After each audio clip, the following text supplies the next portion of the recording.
to another episode of the Pop Shock Podcast. Tonight we are joined by Jerd. How you doing, Jerd? You well? Good. How are you? I'm good, mate. I'm okay. And we are joined again by Massimo. Now, peek behind the curtain, or not 100% sure what order these episodes are going to go at. Yep. So if this might be the first time you're seeing our Massimo, that's him there. That me. handsome creature at the bottom. The guy with the face with the beard, with the eyebrows. Aye, so we're going to do, because this is technically Mass's first appearance, we're going to do a kind of a run through of as we in kind of introduction section, what he's into, why he's into what he's into, and then either say, that's pretty good, or mate, what you doing, that's crap. So we'll just kind of Probably the latter for Dan, to be fair. No one's opinion. kind of go through, because we did do an episode where the rest is kind of went through this stuff. So today, spotlight's on you, man.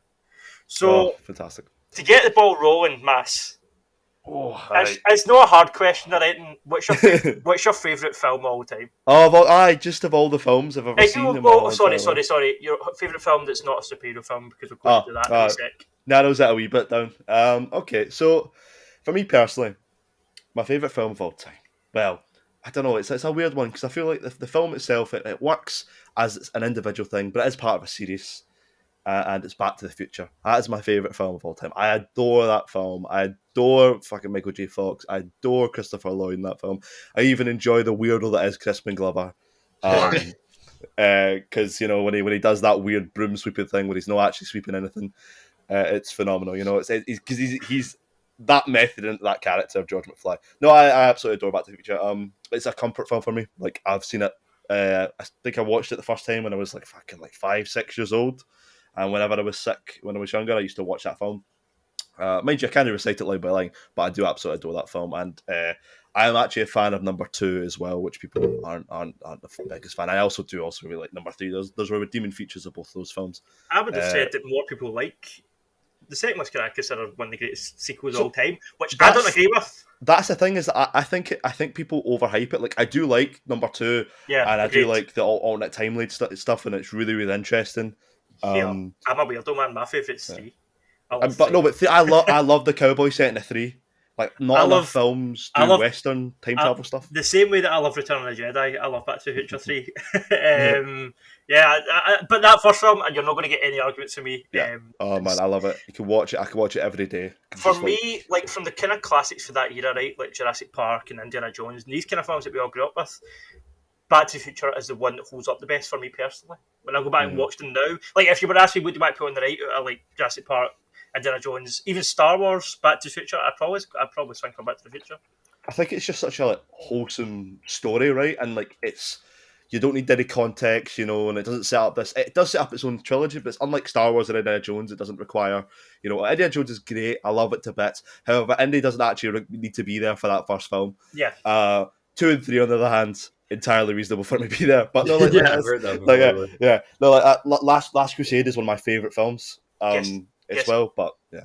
Guess what my favourite Indiana Jones film is? It's not Kid with Crystal Skull. I'm not that sadomasochistic, but Temple Doom. Temple Doom, yeah. Temple Doom. Temple Doom gets a bad rap, but that Calimar scene. I think I'm in the minority, but I love that film. For me, with those like classic films, like I only rewatched Ghostbusters, and I always hear like, Ghostbusters 2 is shit in comparison. I cannot tell the difference in quality between classic film sequels. Same with Back to the Future. Like I think I'd probably prefer 2, just because it's got future shit. It's 2's really good. I was good. Like one of my things as well was like Ghostbusters was when this question came to mind is one of the ones that jumps to me as well. But I've just seen that so recently because not to date this video, it was Halloween. Sometime this year. This year there was Halloween, exactly. Yeah, put it that way. No, but Ghostbusters is like great as well. Like it holds up phenomenally. But Back to the Future is the same. Maybe a few choice words said by certain people in certain times, but that's dialogue at the time. Do you know what I mean? Which I think Biff says some interesting things. That I'm sure there's and some, it's also a bit. Yeah, a bit rapey. What he's doing at the end, it's a bit. Yeah, there's some. I think, but as a character, it makes him a great villain as well. I got really confused by the age of him and with the de-aging and stuff. I was always kind of because Is there a different actor who plays him at one point, or it's all the same actor? Always Thomas F. Olsen. Yeah, all Thomas F. Olsen, and he's that good, to be honest, though. I think he's in the third, the second one. He's like in the when he's it's kind of Donald Trump. Like he's really believe. I have to go get images in front of me now because I'm like. That always confused me when I was younger. Like I was like, yeah, right. He's comb over, and he's like, what when the timeline has kind of been altered to for the benefit of the McFlys. He's got to kind of like comb over and stuff. Yeah. But then I think also there's another actor who looks like him, so I don't know. It's very could just be a brain crossing wires and stuff like that. But that is my favourite film, and I will stand by that till I die. I love that film. Fair dues, man. I can't argue with that. Can't hack it. Okay. Forget all the other movies. What's your favourite comic book movie? Superhero movie? Here's the thing with this one, right? You might expect me to say a Spider-Man one because I've got a Spider-Man tattoo on my arm here, but I do love those original Raimi films. The three's not as bad in hindsight, but it's still, I just rewatched it a couple of weeks ago. It's all right. You know, I feel like to cap off that trilogy, definitely disappointed. But as a superhero film, it's in comparison to fucking Spawn and all the rest of them. And Amazing Spider-Man 2. And Amazing Spider-Man 2 as well. Spider-Man 1. No, that's my favorite superhero. I love the first Iron Man film. Yeah. Iron Man is my introduction to the MCU. I was like, this will make you guys feel. I was like 7 years old when that came out. Jesus Christ. I went to the cinema. That's fucking blowing my mind. Exactly. a young wee Massimo with less facial hair and still the same amount of eyebrow. Just sitting down in the theater and watching that film for the first time. I fucking love Iron Man so much. Like I adore it, man. What I kind of love about that film in hindsight, like don't get me wrong, where we're at now with the MCU and what we've had so far and the Endgame run, that obviously it's an amazing achievement. Whether you like those films individually or not, the fact that they've all worked as an achievement in and of itself. Works, right. But now that we're going into all this multiverse, crazy, mind-bending shit, so you used to go back to a movie that's got a beginning, middle, and an end, and it's just a character with a story arc. He's an arsehole at the start, he's slightly less of an arsehole at the end, but he's still Tony Stark. And seeing him doing it for the first time as well, there's still something fresh about that character. Seeing it by Iron Man 2, even I felt it was getting a wee bit tired. But that first film, like every line, he's just on point. And like Jeff Bridges is the most wasted potential villain in the whole MCU. Apart from Ironmonger, he built that in a cave with scrap. Yeah, that's one of those that iconic lines. But he's a phenomenal actor. The cave with a box of scraps. Just maxed out on me. Sorry, headphone users. That's the title for this episode. It's Tony Stark built this in a cave with box of scraps. No, that is a phenomenal film, and as you said, is the small idea, the small ebb of a fucking idea that existed that then spiraled out of control into what is the MCU. Yeah, fucking insane. And also set the tone for the whole franchise going forward as well. But what I think is funny there is, like, I went to rewatch. I think I might have just got through Iron Man, Hulk, and Thor, and like I'm like massive Marvel comics fan, but like. Fucking hell, you were 7 then. So I think I was like 27. That can't be right, is it? I don't think so, Jed. You're 24. No. No? More. 2008. You were 7. Yes. That was 14 years ago. Yes. No. My maths is terrible. What age are you? 20. Jesus Christ, my brain is... I was like, 14. Hang on. Well, we were 21. Yeah, but... 24. Never mind. Okay, I've really given away my kryptonite is math. Yeah. Or thinking this week, anyway. Yeah. But I was, massive Marvel fan, but like I think I was pretty... Like, I was saying this with a friend recently. I don't think I seen Iron Man until like about a year later. I was like, oh, whatever. Superhero film, looks all right, whatever. Yeah. But... them first phase 1 films actually feel like films, which is so strange. They don't feel like them, like, even though there is a tone there, it still feels like a full, real, honest to God film. Whereas I think all the Marvel films mostly, apart from I think like maybe Infinity War, Civil War, any of the Russo stuff, like most of them feel like film light. I nearly like with Scorsese stuff. I'm like, you can watch all of those starter MCU films individually, I feel like you could understand what is going on in those films because they have a clear beginning, middle, and end. Whereas I feel like if you jump in it and watch something that's in the middle of the MCU, you're going to be a little bit lost. Yeah, Batman too. Yeah, well, they have their own stories, but I just think they're very light. Yeah, I get what you mean. Yeah, I mean, to be fair, my other favorite film as well that I would like probably say that's up there as well, but people aren't a big fan of is the First Avenger. Captain America: The First Avenger is one of my favorite. I've seen that so many times. I love. People don't like it, but I really, really like it because it's as a war film, it's a really good film. Yeah, do you know what I mean? And as a superhero film, maybe not amazing, but like as a film, I really like it. So it's an interesting concept. I haven't gone back to that. Like I remember watching that with my buddy. Like it was probably one of the first MCU films we tried to watch. Maybe we'd seen Iron Man and they were like, try Captain America, whatever. And like we're fucking reading comic books nearly all our lives, the two of us.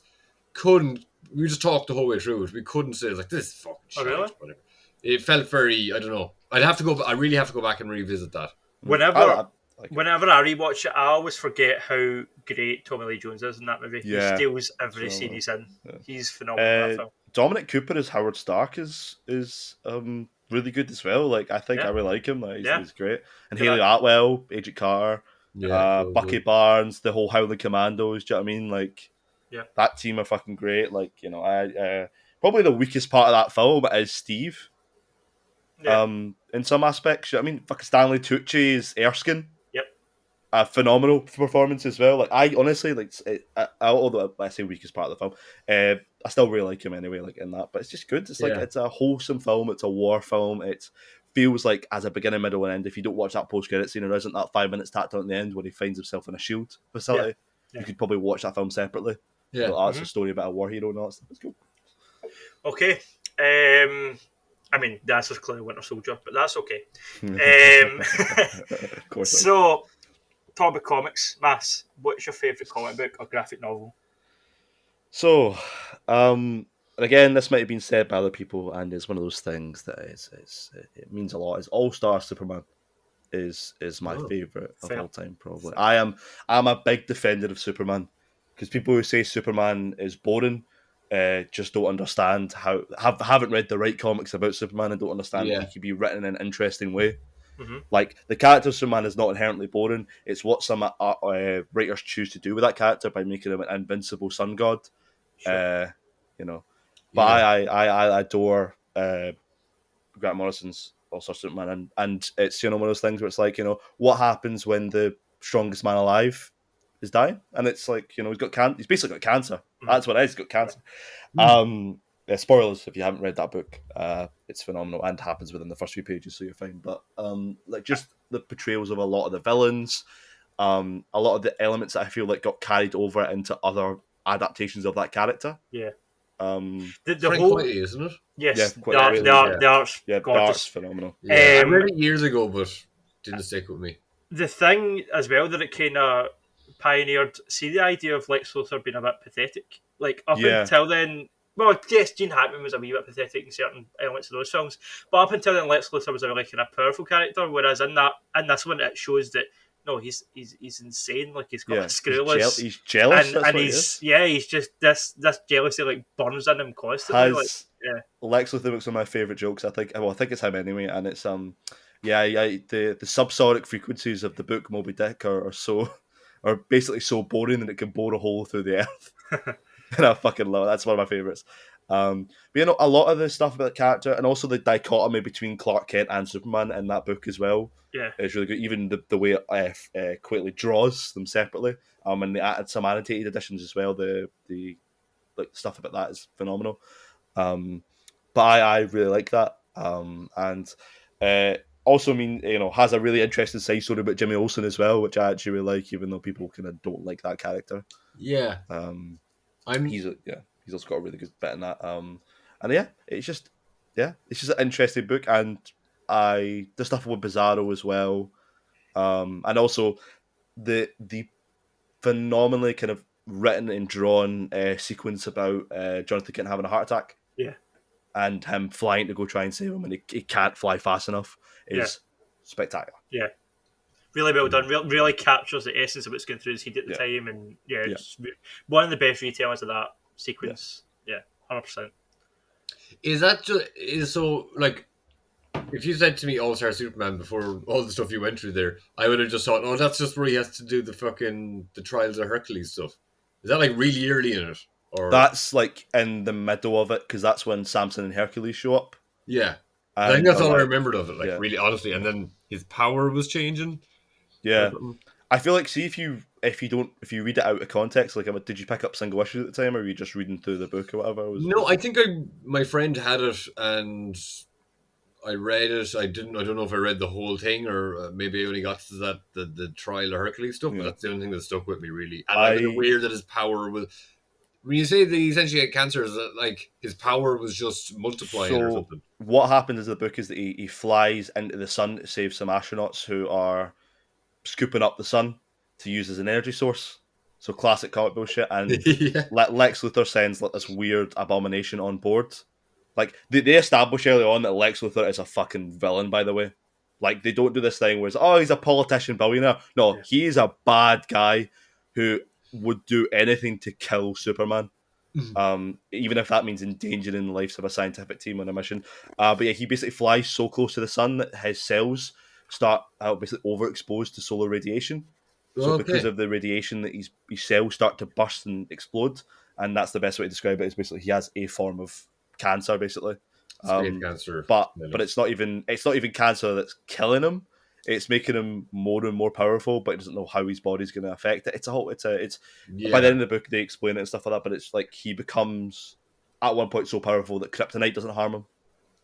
Yeah, I remember something about like he's holding some like mass weight thing in one arm and like he's doing it. And it because like I haven't a clue. I mean, we'll get further into that, but I am lost when it comes to DC, really. Like, sorry, just the light in here. I was like, am I bleeding from my nose? I was like, no. But I'm kind of also aware of Jimmy Olsen being in this more like, he's like a quirky, like, and I think that's his whole thing, isn't it? He gets into these quirky stories, which is kind of like to do with the older DC of like the 60s and 70s, where there's like Superman sending a little Superman out of his hand. with the wristwatch and stuff like that. But isn't like Jimmy Olsen's kind of like that he but he keeps that comedic, wacky, cartoony side of DC going. Yeah, I mean he's obviously in this book as well, and he has a great side story as well. Honestly, it's definitely worth a read if you haven't read this several years, and might appear in an episode where we decide to do best comics to start if you're reading Superman. Definitely. But yeah, that's my favorite comic book. Okay, last question, Massimo. What is that? Tell me. As a gamer. Oh God! All right. Gamer flies up. Exactly. Yeah. Yeah. No. The oppressed species. What's your favorite video game of all time? Of that long life that you've lived. The short amount of years I've had on this earth. No. You're 14, yeah. Yeah. And leap years. No. God. So it's such a great question, because I don't want to because a lot of the games that you play when you're younger are always tinted by the kind of nostalgia and stuff like that. Yeah. And I could be tempted to say any number of stuff that was on the kind of PS2 and the Xbox 360 and stuff. But a game series that really stuck with me especially, and I know, Dan, you're not the biggest fan of them. Okay. And I probably have to lump the entire series in it as well, because they're that good. Is the Uncharted games? I love Uncharted. I thought you didn't like 4. No, I like 4. Oh, okay. I don't know why.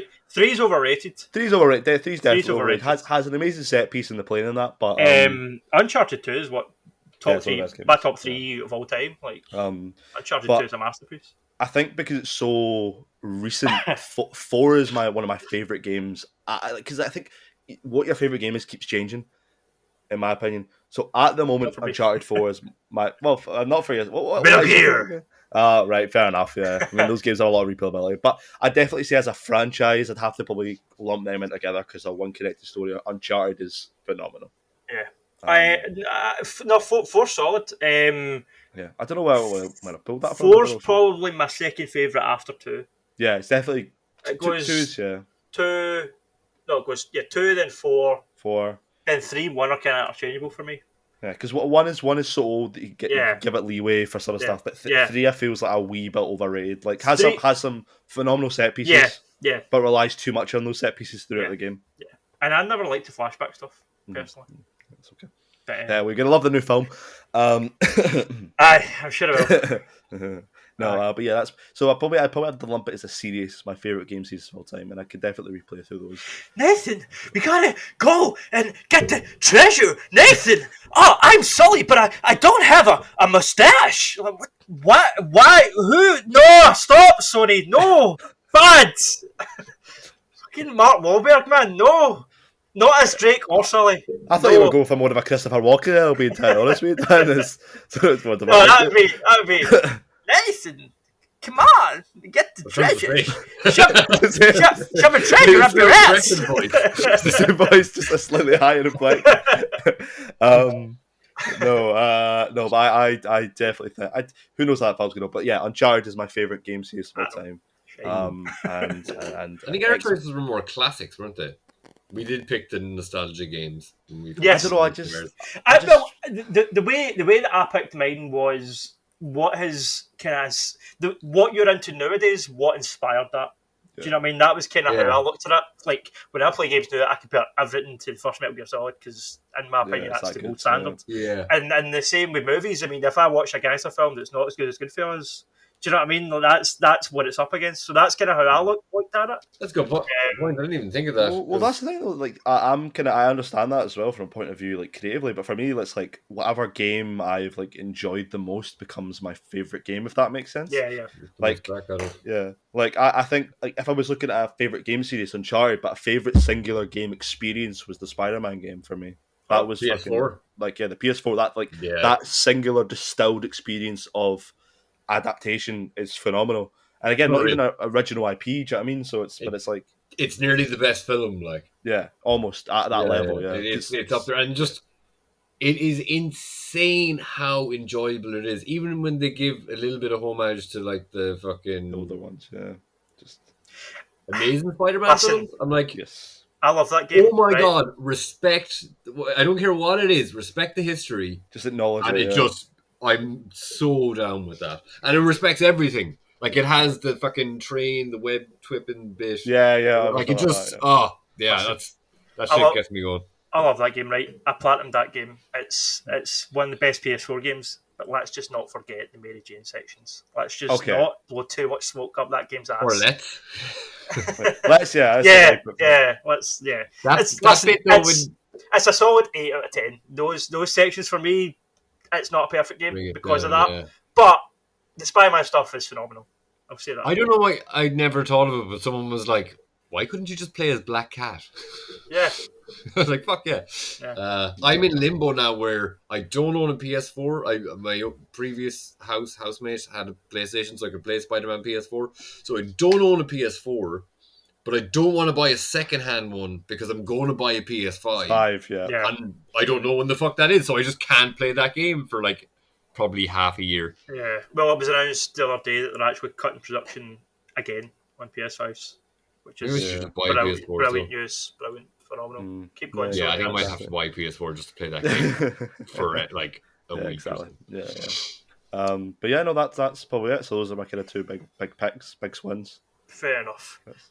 So last week, again, 100% sure of when these episodes are going up. We know what's happening, obviously. But last week we spoke about Spider-Man, and we advised. Fucking missed it. Because we are clearly experts. We advised by our own, self-proclaimed experts. We advised the man on the street who's maybe not too into these characters where the best place to start is to get to know these characters. And what did you go for out of interest? Just to maybe like a few of the picks that you decided to go for. It was a lot. If you fire some of the picks, it would be interesting to see. James Straczynski. Right, that cool. Run. That was a big one. Coming Home, the first volume Ultimate Spider-Man, and Spider-Man Blue were probably my 3 top picks. So, yeah, I picked a lot of just like single issues and double issues and shit. Surprised did Slot come up at any point? Yeah, we got pretty deep. Yeah, cool. Yeah, I think we missed one thing that I've only read a little bit of now since that I'm trying to figure out about is the Roger Stern run, which I'm kind of a bit clueless about. But I think I shared it in one of the chats there. Just fucking But like early John Romita, like basically for me, Spider-Man, any John Romita, I'm like, yeah. But like this Roger Stern, it's a story within the kid who collected Spider-Man. It's a pretty famous story. It's like a one shot. But there's just one fight with Spider-Man and one of the Wrecking Crew who are like, I didn't even know was in that issue. It's like a separate story to the kid story. But the action is just unreal. Like it's just so smart what's done in it. Yeah, a lot of single issues. We touched on some of Craven's Last Hunt. Yeah, it's pretty good. Yeah, just a lot of some What would have been well. if you were to pick a Spider-Man story to get across? What would you pick? What is it? The issue with that is that like I can't really think of one off the top like a singular story that encapsulates the character. Yeah. Like a lot of the stuff I read growing up was like in the middle of Slot's run because Slot was on fucking Spider-Man for ages. Do you know what I mean? Yeah. I've read very little of Slot stuff. However, I would weirdly enough recommend something that's fairly new, which is probably Superior Spider-Man's a fucking great book. I don't know if as a place to start it could be interesting because it's Dr. Otto Octavius and Peter Parker's body, but I think it's something different. You know, if you're going for kind of a rogue kind of curveball kind of Spider-Man pick, I would probably honestly be like, "Oh, read this, see if you about the character after this one." I kind of stopped reading just as Slot started. Pretty much, I'd read a bit, but like fuck all, and then I pretty much when Parker was in that Industries place or whatever, when he was starting in the science firm, I pretty much stopped right then. That's when I stopped reading comics regularly for about close to 10 years, I'd say. Because I read stuff regularly then, so like a big chunk of the time that I read comic books, Otto Octavius was Spider-Man. So cool. I haven't read any of Superior. Yeah. So no, Superior's honestly it's like, read. It's a well written book, but I've never been into the concept of that. I've always just thought it's dumb. It's a weird. It's not a great idea. In my mind, it's an okay kind of what if Elseworlds kind of thing, but in terms of being part of the main canon, I'm like, it's a weird point in history where they do that. I like a lot of the new Spider-Man stuff anyway, but like honestly, to distill a character down to here's my thing, and this could just be me, is that in terms of like, oh fuck, I just thought of one actually there. I was gonna go on this whole poignant thing of like, oh, in terms of distilling down a character one run, I've just thought of something there that probably actually would do that really well. It's the Spider-Man story. Oh my god, I can't remember the name of it. That's gonna kill me. It's the one that it's like introduces all this. It's Peter Parker's like a high school teacher. Mm-hmm. That's JM thing, I think. Is it anything? Yeah, it must be because I'm pretty sure John Michael. I think so. Okay. Yeah. He did he did 6. So Slot did 10 years, but James Singh did 6. It's the one that has the guy Ezekiel and stuff like that. Yeah, and a lot of introduced a lot of the Spider Token stuff. Pretty sure. James Singh. Yeah. That's a fairly good point. Actually, I'd probably say is a pretty decent. That's a lot. I think there's kind of a true line there with John Romita Jr. because there's another part that was like Scott Hanna, and I'm kind of just going over what was said there, but there's a whole period there in the 90s where John Romita Jr. was doing it working on different Spider books, and he's a true line in overall that, even stretching past JM thing. Yeah. Right, enough about the sticky boy. Let's get on to the pointy blind boy. The pointy ears, the bat boy. Right. How are we doing this? I've got a few picks. I know that Matt's got a few picks. I know that Jerd's kind of this week he's the representative of the audience. I'm the guy in the street. So man on the street. See, it's Batman. Obviously, as a character, it's kind of hard because he's one of these characters that is so known in other media that it's like, yeah, sure, you know Batman for the films, you know Batman for the games, you know Batman for the merchandise, but Batman in the comics, it's kind of been an interesting ride because he's been a kind of silly, over the top slapstick character. He's been some of the most edgy, hardcore comics, try hard, edgy, hardcore comics ever written. And in between that, there's been gold. In terms of a character's collection, like all the best Spider-Man books, all the best Superman books. For my money, the Batman books are the best, in my opinion. Just in terms of writers and artists, different people come in and giving different takes on the same character and the same timeline, but doing something totally kind of different. So I've just kind of picked some of my highlights from that kind of era, everything from Frank Miller onwards, really. Okay. So because Dark Knight, right? Yeah. Because where I would start, and I think this is the obvious one, is Batman Year One. I mean, it's literally called Year One. You can't really go wrong. If Batman is the Bible, this is Genesis. It is Frank Miller before it completely lost it. He Went was off the deep still end, he was aye. still a good writer. The thing about the art in this book, David, is it Mazzucchelli? Is that what you say it? He's never been my favourite artist in general, but in this book, it just works. I don't know what it is, but it just captures that both the kind of fear when Batman enters a room, but also the kind of the moments where he does mess up because he's still young and kind of doesn't know what he's doing, and it kind of bridges the gap, and he's able to capture both very, very well. I was going to say, I've not read Year One in a while, but one thing I remember about it is that it really enforces the mythological aspect of Batman. Mm-hmm. I'm pretty sure, right? Because the moment where the bat flies through his window, that's very mythological. That's very kind of Batman v Superman when the bat fluffed about the cave. Yeah, but also just the kind of like the character himself as well, that people are understanding that there is just that there is something out there in the night that is protecting Gotham. It was one of the first books. It pioneered a lot. It was one of the first books that gave Batman an internal monologue. Batman narrates the whole book as if it is, a journal or a detective story. Some of it is a bit Frank Miller. Some of the kind of commentary on Gotham City and on I don't know, just some of it's about you're like, okay, Frank, like unnecessary. It also, interestingly, it's been used obviously as a blueprint for a lot. It's been used. Probably some of it's probably been used for Pattinson's film. It's also been used for Christian Bale's film. They've lifted from it a lot. But interestingly, if you were to adapt the story directly, I don't think it would work. Like the scene where he kicks down a tree, even in the animated movie that didn't translate. There's something in a noir kind of detective story you can suspend your disbelief because it is so. I don't know. It's so stylistic in the way it's written. That it's kind of like okay. It also it will really kind of turn Gotham into a seedy place. I don't think Gotham was ever quite seedy up until this point in terms of like drunks and prostitutes and people just begging on the street and dead in the gutter. Like it really kind of emphasised that, and it made it kind of feel. It always reminds me of the way Martin Scorsese portrays New York in Taxi Driver. That always reminds me of Frank Miller's Gotham City. It's a really kind of seedy. It is a hellhole, and it does kind of make you wonder why would you stay here if you were a multi-millionaire? Why the hell would you stay in this crap hole and defend it? But Batman has his reasons. But it's very well written, and yes, in terms of that character, and like I'm saying, why he does the things he does, and why he chooses to become a bat, and why that decision is made, is all kind of in this book. It also it made Gordon way more gritty. Before this, Gordon was quite often an overweight older gentleman.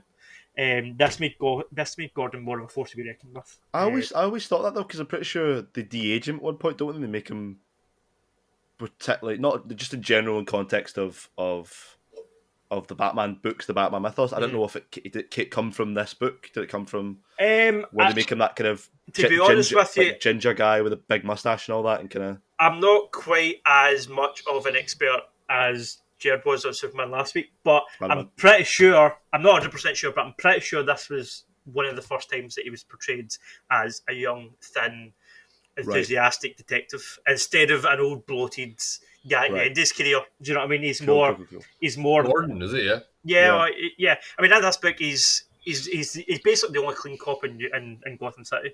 Him and Bullock, right? Yeah, and I bet even Bullock's. I know. Yeah, he's questionable. I like Bullock though as a character. Me too. He's a great character. Yes. Any kind of slobby schmuck. Yeah. And I actually think, I'm pretty sure Frank Miller came up with Bullock. I'm pretty sure that's an original Frank Miller character. I was thinking when he would have appeared before that, but if this is the kind of grittiest kind of version of Batman at that time, to that point maybe as a retailer, wouldn't make sense Bullock appearing in that. Yeah. I love this is 87 year one. Yeah. Yes. I always thought it was more recent than that. That's even when I was kind of going back over the Spider-Man ones. I was shocked when books came out. The animated film came out in 2011, I think. 11, yeah. So it's like fairly like So like it's. So this is 87. Is Dark Knight 87 too? I could probably just Google that. Dark Knight. Which one started the new gritty Batman? This was a kind of direct response to what was happening in other media with Batman. Frank Miller was kind of like, I don't really like how Batman's been portrayed. I'm going to tell the story I want to tell and kind of make him, he was the first person to say, let's do dark and gritty. I know that's a really overused phrase nowadays. Yes, go to Chris Nolan or Zack Snyder, and you've heard it all before. But at this time, Batman was very much a cartoon character, and Frank Miller made him more adult, more realistic. Because this is obviously, I assume, was a fairly big inspiration on the animated series as well. Yeah. In terms 100%. of how gritty everything got. This is so I like when a lot of these I've read them and it's been a couple of years. I don't know, not to try and Google is saying Dark Knight Returns is 86 and this is 87. Different continuity, different timeline. Oh yeah. But I'm surprised that because even from reading year one, like in my head now, it's like it's still very Batman Begins. It doesn't seem dated. Like in my head, 80 comics still would feel dated, but this is a very very fresh look to it. Some of the slurs are a wee bit dated. But it's a very real book. It's not a corporate book. It's not a commercial book. And considering it is such a kind of such a successful book and it is so well kind of beloved, it's actually quite surprising. I suppose that's a kind of product of the time. It's surprising how it's really not a sterile book. It's really kind of surprisingly. It's like, holy shit, they sold this in comic book shops in 1987. That's quite surprising. So for me, anyway, reading some of it, maybe back then, obviously, PC culture wasn't quite as. I mean, when you think of stuff like Watchmen and stuff like that as well, it probably came around. Watchmen was like 80. But Watchmen was written, I believe, for adults, whereas this was written as a Batman comic. Like, okay. Write a Batman comic and put it on the shelf. Do you know what I mean? It wasn't written like, oh, this is a graphic novel. No, this is your Batman story of that time. Awesome, yeah. Cool. So but yeah, it's 100% a brilliant book, and it's one of my favourite Batman books. It's possibly my favourite Frank Miller book. Because as I said, Sin City, I believe Sin City was the one that drove me insane, because everything after that was pretty garbage. But yeah, it's solid.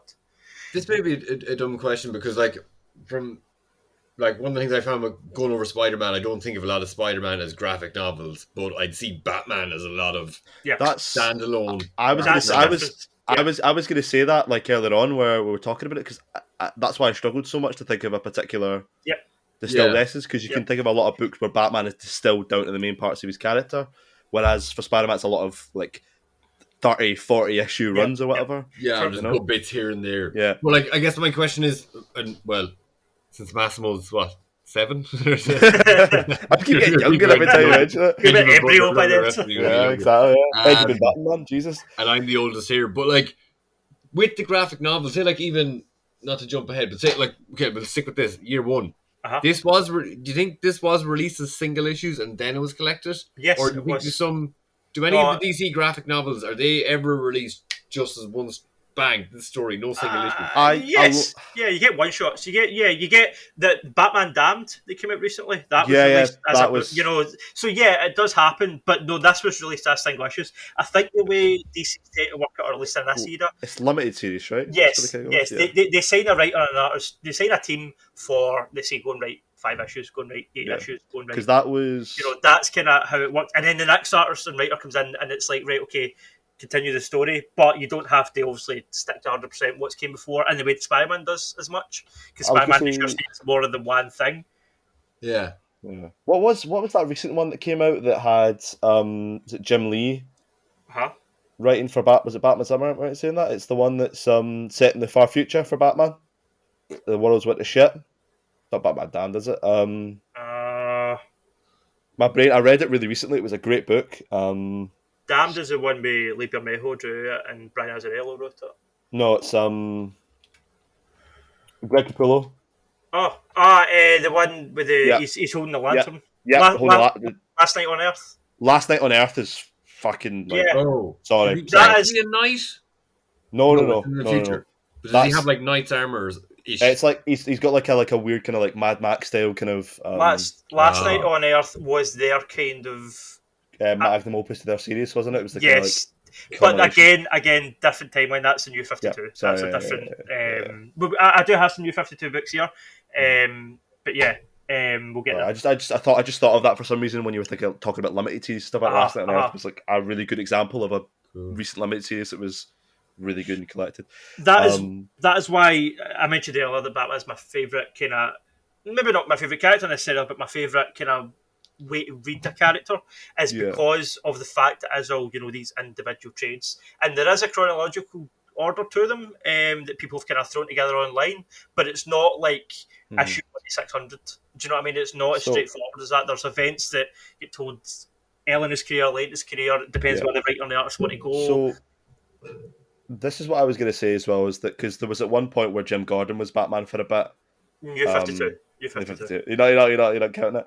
Right, the way I see it, the timeline that this book started is canon. That is canon. It's always New 52 is canon technically, but so this is now old canon technically. When I say one of my picks, which is if you're gonna get the Batman and you maybe want a slightly inferior version of Dan's book, I believe it's Batman Zero Year, which is the New 52, basically the New 52 version of this book that Dan is talking about, that is within continuity, within canon.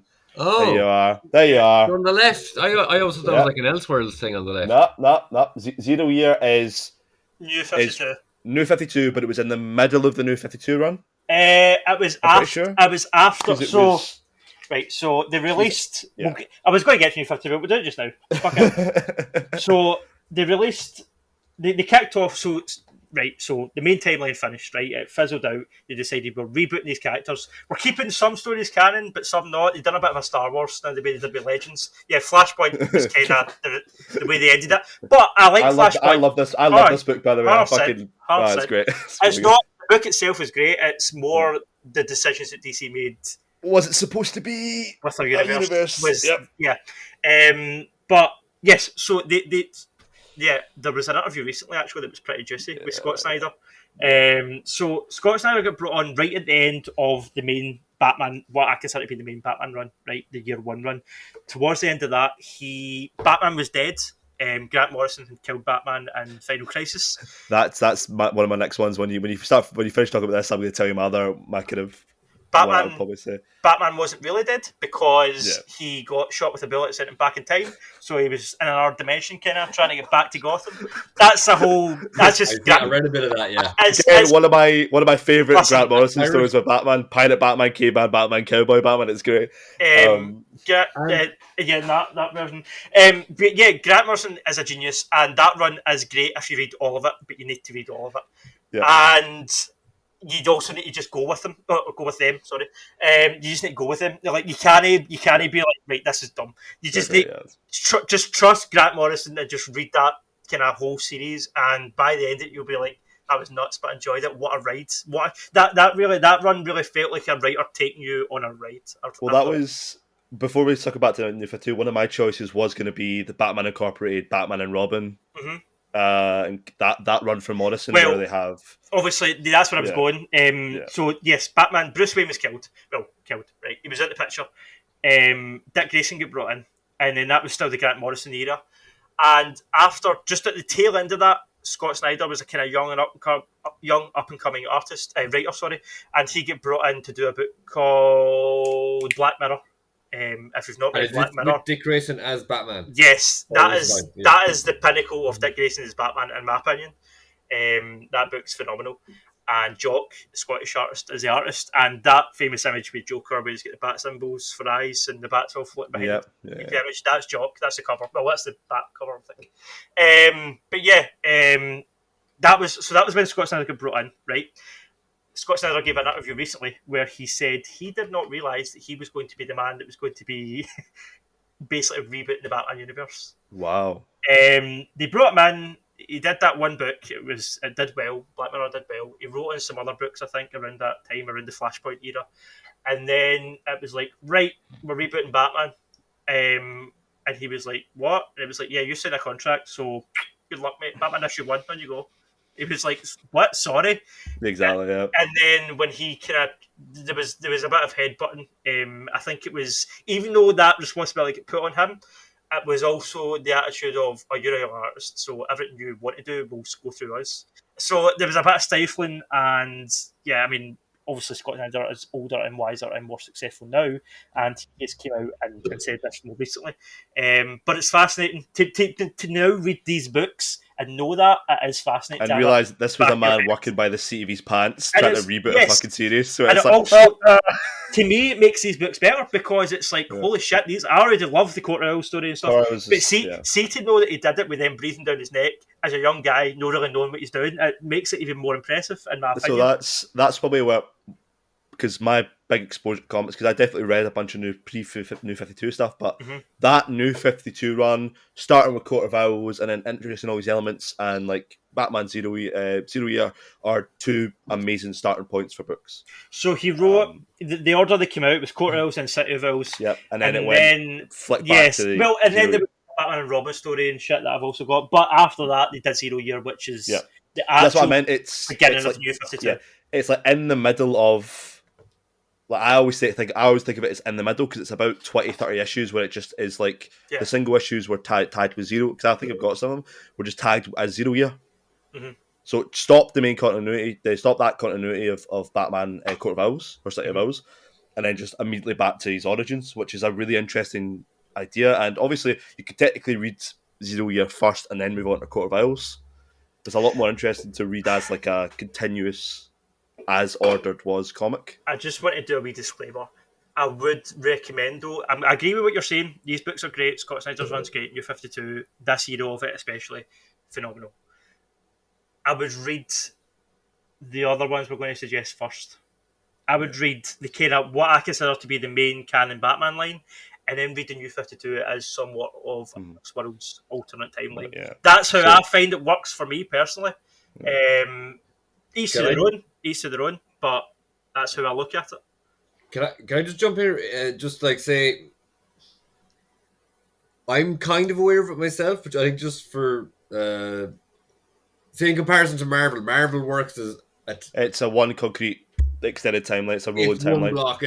Everything has technically happened, but maybe not everything has happened, depending on the story. But the history goes back with the characters. If something happened to Spider-Man in the 60s, 2021 Spider-Man remembers that. Yeah. So with DC, because like you're saying, New 52. So DC is every few years. Well, DC. Well, they used to leave it for a bit longer. It's we had the Golden Age and Silver Age Batman.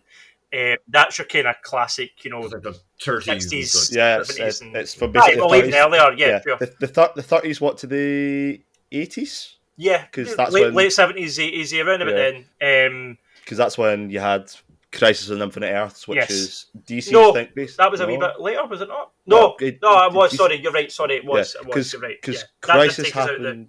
Silver Age, Golden Age. Because that basically Silver Age, Modern Age, all that kind of stuff. So what happened is that we history lesson in comics here. DC found that all the stories they were creating, everything was getting too bloated. Yes. At that point, you had Superman. We ain't no Marvel. You're not going to have a 600 issue run. We're not going to reboot. But at that time, that was a fresh idea because they weren't doing it every 2 years. So at that point, you had Superman who could fire tiny versions of Superman out of himself. Yeah. You had a Batman who had up to an amount of Robins. 10 different Flashes cutting about. You got 10 different Flashes. You had Jay Garrick. You had fucking the whole Flash family was massive. Yeah. And then you had all the Elseworld tales, and you had like a bunch of characters like the fucking Captain Carrot and stuff like that were all carrot. Like it was a mess. It was a massive mess. Yeah. Because what would happen is every time a new creator or writer would go and create these Elseworld stories, these ideas, they would just create another multiverse. It's on another Earth. It's fine. We'll deal with it. Yeah. And what that resulted in is that nobody could keep up to what was going on inside the main line of the DC universe. Yeah. So I believe it was. Is it Perez? Or was it Wolfman and Perez who came up with? So I've got the books. I've got Crisis books here. Crisis up there, phenomenal. They basically were like, well, we need to cut back on everything. We need to chop down. And long story short, they basically, I think at the time, because now you've got a billion different universes now within the modern DC continuity. By that time, they reduced it to, I think it was 1 or 2 Earths. Yeah, it was Earth 1 and Earth 2. Yeah. Earth 1 and Earth 2, which is where you get all that stuff with like the JSA, Justice League, all that kind of like that splitting. They take place on different Earths and stuff, or they did, and now they don't. It's all over the place. But yeah, at the time when that happened, it basically meant that a lot of the characters got cut from canon. Yeah. So, in terms of when we talk about New 52, New 52 was another reboot because the same thing basically happened. So that timeline you're talking about, Mass Effect Crisis, up until 2011. Yes. That's your year one and Long Halloween and all those like all the classic Batman stories. That was the arse end of it, but yeah. And in 2011, it was like, right, this is a mess. Let's reboot it again. Mm-hmm. Scott Snyder got brought in, not told the full script, get told to reboot Batman, and they kind of went for there. It basically gave a fresh start to the character. So, like, we have like different adaptations of characters and stuff like that. This was mental though, because this didn't even New 52 up until recently didn't even acknowledge the fact that there was a previous DC. No, some of the books actually get brought over. Killing Joke is canon within that. Killing Joke was 100% canon in the original timeline, but New 52 it is canon. It is part of the New 50, which is insane. Like, So basically, what happened was that DC done that, and they basically went, right, where the cap is, there is only 52 Earths. There is not a limitless number of Earths. There's only 52, and those 52 Earths are all whatever Elseworld books you're going to do. They take place on those different Earths. There's only 52. Well, until Convergence happened, and until they broke the source wall, and until honestly, it became 5G and 5G, and I mean, is it 3 times have done it since 2011? So before ending this Rebirth, and, so it was New 52, Rebirth, Future State, Clock and all that. 5G, Doomsday Clock, Convergence. Honestly, man. It has literally in the last 10 years there's been about 3. What a shit show. It is. But the issue that this created is that, as Dan said, if you have to build up canon from scratch, you have to pick and choose what becomes canon again.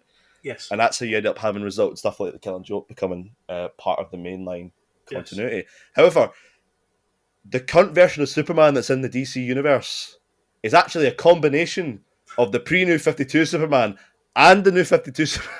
Yeah. Because in that book, in the Superman Rebirth storyline, they acknowledge that some of the heroes got escaped and made it away.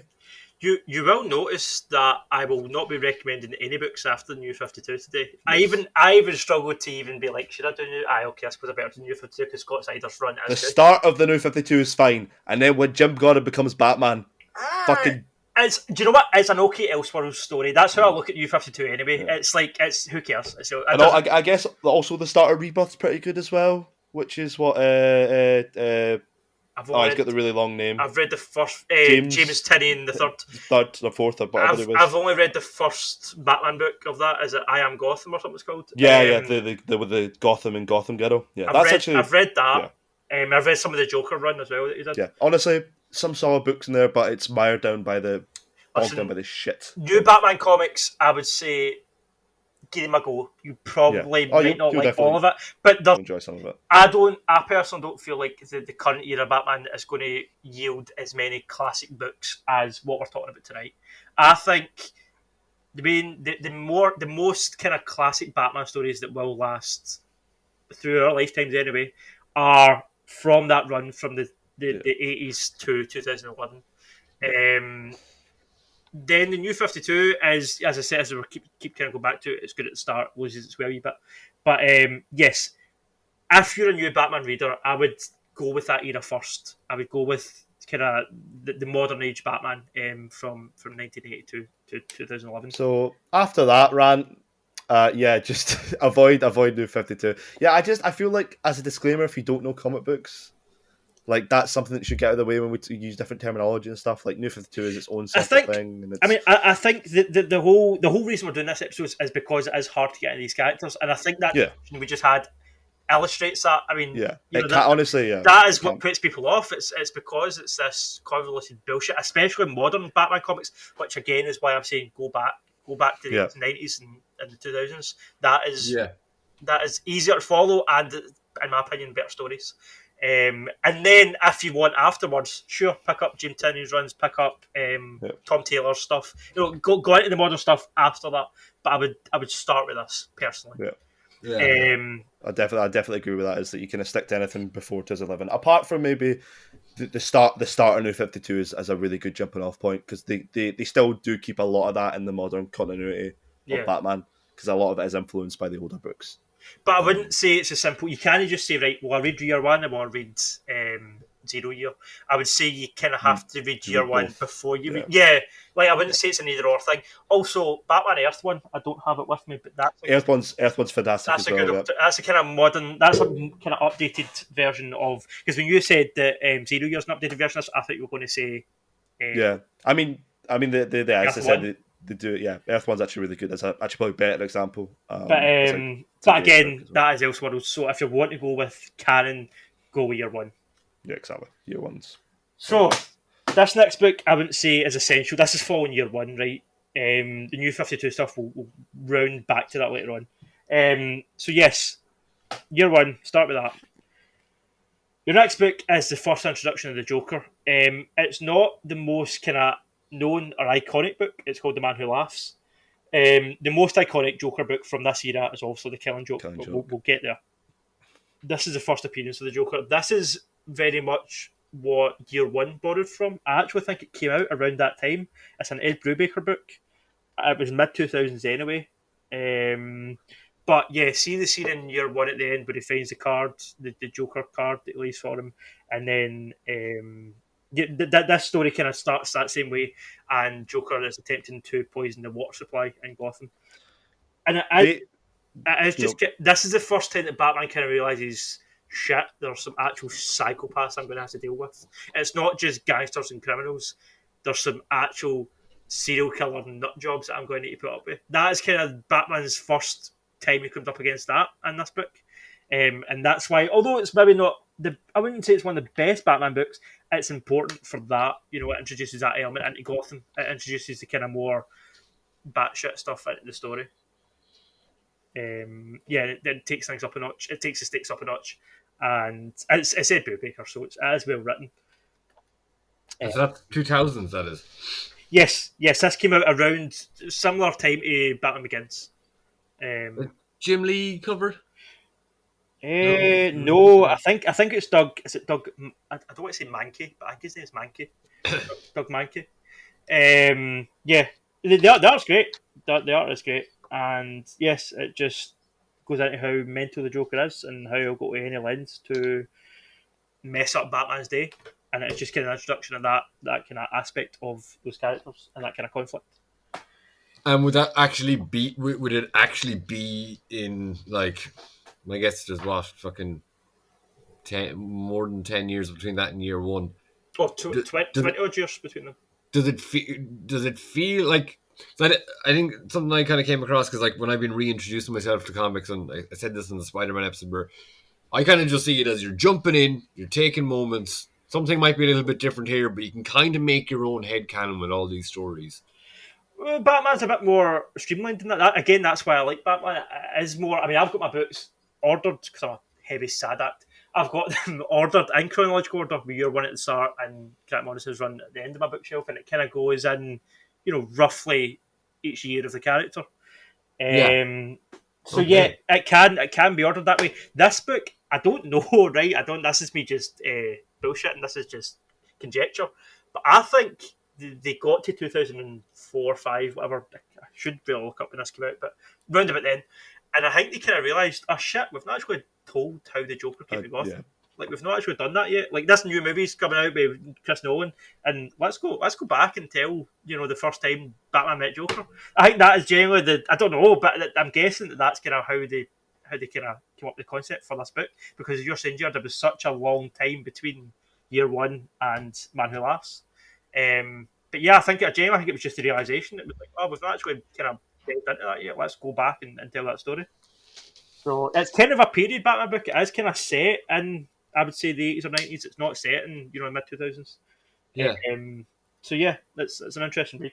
It's one that's not often, kind of mentioned, but it is an important book because it's the first time. Yeah, isn't the Joker based on something about the man who laughs? Yes. Was that a character in a film or a real guy? No, there's a silent film. I don't know if the film's called. I believe the film is called The Man Who Laughs, and it's kind of, see how Joaquin Phoenix's Joker kind of took from it. I think in the story he had a mental illness, and he would laugh and he would constantly smile in kind of awkward situations. I think that was kind of the basis for this. It was a kind of early look at mental health. I think it was from 1928. Yeah. It's crazy, so yes, that is somewhat who the Joker is based on, definitely. That cover is actually very similar to. Yeah, there you go. There's the private group chat. Get rid of that. There's a comparison. Oh wow, yeah, spot on. Yeah. So I didn't even think of that. And so the Joker then. When was the Joker created? Do you know? The 30s. He was originally supposed to be a one-off Batman villain in the original run. It was like, I don't know, maybe 30. Batman was 39. It was like, maybe that same year or maybe 1940ish. It's fairly early on. I've seen that early issue. I never really realized. I keep kind of.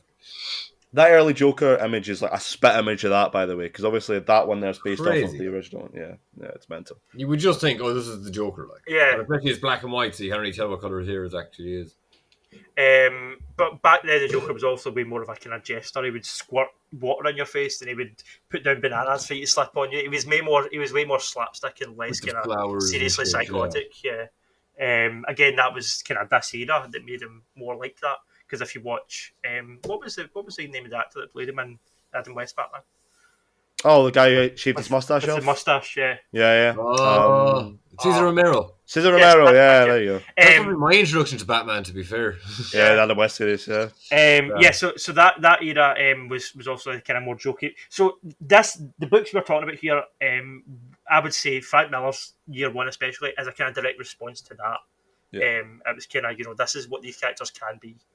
Yeah, rather than just slapstick guys with giant bombs and the shark repellent spray and all that kind of fun stuff. That book there, The Man Who Laughs, is there much action in that? Is it kind of is it in the like a very similar vibe to Year One? It's a progression of that. It's still Batman, a fairly primitive Batman. He doesn't have all the gadgets yet. He's still working out his kinks out of his thing, but it's more about the psychology of, have I created this villain? This guy probably wouldn't be here doing this mad, horrible shit if it wasn't for me putting on this costume. Mm-hmm. There's that kind of dilemma present in it. It's been a few years since I've read it, so I can't go really in depth, but that's the kind of basis of the story. I think this was written just before Ed Brubaker went on his Captain America run. So yeah, I mean, writing's up to a high standard. It's a well written book. The dialogue's great. And it does kind of tackle. It goes more into Gordon and Batman's relationship as well, because again, that was something that I think kind of just got established but not really directly addressed. Whereas I think in this book, you actually see Gordon at a crime scene being like, we could use his help, and that kind of first combination of them using to work together, is kind of seen here. But it is more focused on in our next book. We've already had the Genesis of Batman and the first introduction of the Joker. The next place to go after that, once you get that under your belt, is The Long Halloween. The Long Halloween is my favourite Batman book because Batman is a detective. That quite often gets forgotten. He gets made out to be this superhero and he's fighting robots and aliens. And it's like, well, see, at the end of the day, he is the world's greatest detective. Yeah, he's a noir detective. This book captures that in every element of it. And the way that it's told over a period of time, like a diary. And the way that, again, like Frank Miller kind of had already established, it's kind of, you see his notes, you see his kind of thinking, his his decision making, why this must be like this because he was there that night, and he kind of goes into all that. It's not just, oh, I'm going to punch you because I know you're the bad guy. It's like, no, why is he the bad guy? How do you know he's the bad guy, Bruce? Tell me. And he does. Also, the art by Tim Sale is. Tim Sale's art wouldn't work in any other story, but in this story, it works. It works perfectly. There's no one else that could have drawn this book. It's got such a dynamism to it and such a kind of gothic feel, and it is so kind of noir. This was to me. This is a perfect kind of melting pot of everything just coming together, and it was also a big inspiration for Chris Nolan's movies. Mm-hmm. And again, this kind of takes it back. Like year one, it was also about what's his name? What's the gangster? Falcone. The Falcone family. Largely based on that, and then you had obviously, if you're going chronologically, you had a bunch of books in between where it starts kind of people like the Joker start coming out of the scene. This book kind of does both. It is a crime story. This is like kind of like the Godfather of the Party. That is quite Scorsese in some parts, with the crime family that he's after and Falcones. But you've also got Scarecrow and Joker and Mad Hatter and Solomon Grundy and all these kind of larger than life characters as side characters. Somewhat, they're more of an inconvenience in this book to Batman. It shows the kind of. It's more about him trying to bring down Falcone, but they're used well in that way. It's not like, oh, let's just forget about these mad cats. It's like, no, they're a present element, but they're not, the main. Well, that's something I was going to say as well, is that's such an interesting aspect of Batman, because we know Batman has a great rogues gallery, but what about the ones that are literally, a lot of them are criminals and gangsters and stuff like that aren't, guys, guys. What, like, how do you make that interesting in terms of creating a Batman story? And as you said, it's by doing that. It's by having a weird murder. I can never remember Long Halloween. It's a great book, but it's just I haven't read it in years. So it's a murder plot, isn't it? It's like yes, murder mystery. There's a serial killer. Yeah. It's kind of told. It's quite Silence of the Lambs. Batman goes to see Calendar Man in Arkham Asylum, and he's very much kind of Anthony Hopkins' character from that. And that is because obviously Calendar Man, it's then broke down into seasons. So it starts off at Halloween, and then we see Bonfire Night, Christmas, then we see spring, summer, and then it takes place over a year. It takes up to the end of the following year. So it's kind of told, and it's broke down into chapters. There's I don't know how many chapters, but for each season there's a chapter. And I guess when it was released, that was how the issues were released as well. It also delves, I think, watching the trailers for the new Pattinson movie, the way that Batman and Catwoman interact looks to be heavily borrowed from this book. That's kind of, although Catwoman was in year one, the relationship in this book, I think, is going to be used in this new movie, because we keep hearing this new movie is going to be Batman year 2. This is, although there is Batman year 2, don't read that. That's shite. I heard that. Yeah, this is kind of Batman year 2. I mean, as I said, there's a few books in between, like Man Laughs and other stuff, but this is the next kind of main turning point for the character. So he's still pretty young there. Yes, he's still relatively green. I think he's maybe 2 or 3 years into his career. What I heard recently was that Batman is 30. I was like, fuck. I always think he's in his 40s, like he's kind of grizzled and in his 40s, but I think normal continuity he's supposed to be like 30. Yeah. So he's possibly early 20s there, mid 20s. Yeah, I think he's in his maybe mid to late 20s when he starts, and then by the time Grant Morrison's run, I would say he's maybe towards 40 at that stage. But that's just in my mind. That's kind of how I look at it. So basically, I'm saying this timeline basically takes place over 10, 15 years. Long Halloween is immediately followed by Dark Victory. This book is quite often... Snap. Oh, there you go. Snap. I love that cover. This book is often overshadowed by Long Halloween, but it is the same team. It's still Jeff Loeb and Tim Sale. It's a direct continuation. And it doesn't lose its momentum. It's not like, oh, this one's much better than this one. Do you know what I mean? That is the one story and it's all good, which, it's quite a rare thing when it comes to comics. They also did Haunted Night, which is kind of a side story, and on the back, they did this recently, which I've not read yet, the Long Halloween special. I seen that too. Yeah, but with the weird broken neck, the Batman. weird neck. Yeah, it's the Claire's shown, but yeah, I've not got into this yet, but yes, great creative team. Those two books are phenomenal. This story is important because this story is important because we see the creation of Two-Face. We see Harvey Dent. We see again, like I mentioned earlier, we see Gordon working with Bruce, working with Harvey, and then that kind of relationship breaking and him going insane when it comes to Two-Face. And then this one, he basically gets his Robin. This is the introduction of the horse, Dick Grayson. Is it Dick Grayson? Yeah, because obviously I would assume it would be, but certain writers have different. This, although the Joel Schumacher films aren't anything to sort of go by or recommend, this book, Dark Victory, the origin of Dick Grayson is very similar to the Schumacher version. The circus and his parents died the same way Bruce's parents died, and Bruce kind of adopted him / signing him up to be his kind of a sidekick. Yeah. Is Joker in The Long Halloween? Joker is in Long Halloween. Joker is he stylistically drawn? Because, like, you know, we talked about Spider-Man Blue in the last issue. Like, I just flipped through there. I can't remember. Like, we see nearly all of Spider-Man's villains in Spider-Man Blue. Joker he's just a face full of teeth. Joker first appears at Christmas time, and I see that. Oh my, that's horrifying. I love that version. I think that looks awesome. That is horrifying, but also we'll go into a horrifying Joker in a minute. Yeah, that's bad. Tim Sale's not what I expect at all. Like there is there again. And any other book, I don't think this artwork would gel the way it does.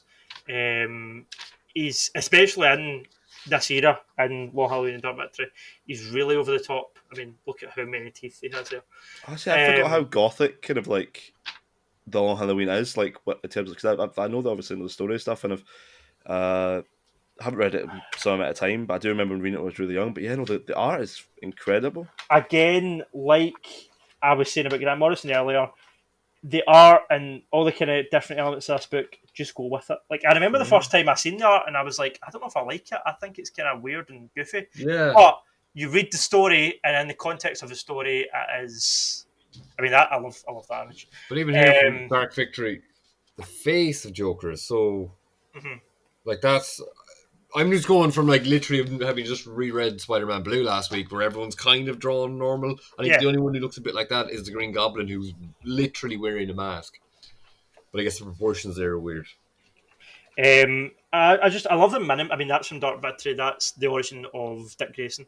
I love the minimalism that Tim Sale uses. Like, that is just a black background with that red rope and the hand holding it, and it conveys so much. The same with in Long Halloween when Harvey becomes Two-Faced. It is so minimalistically done, and it is so effective. I don't know if he's a great artist technically, right? But see the way that he composes his drawings and his frames.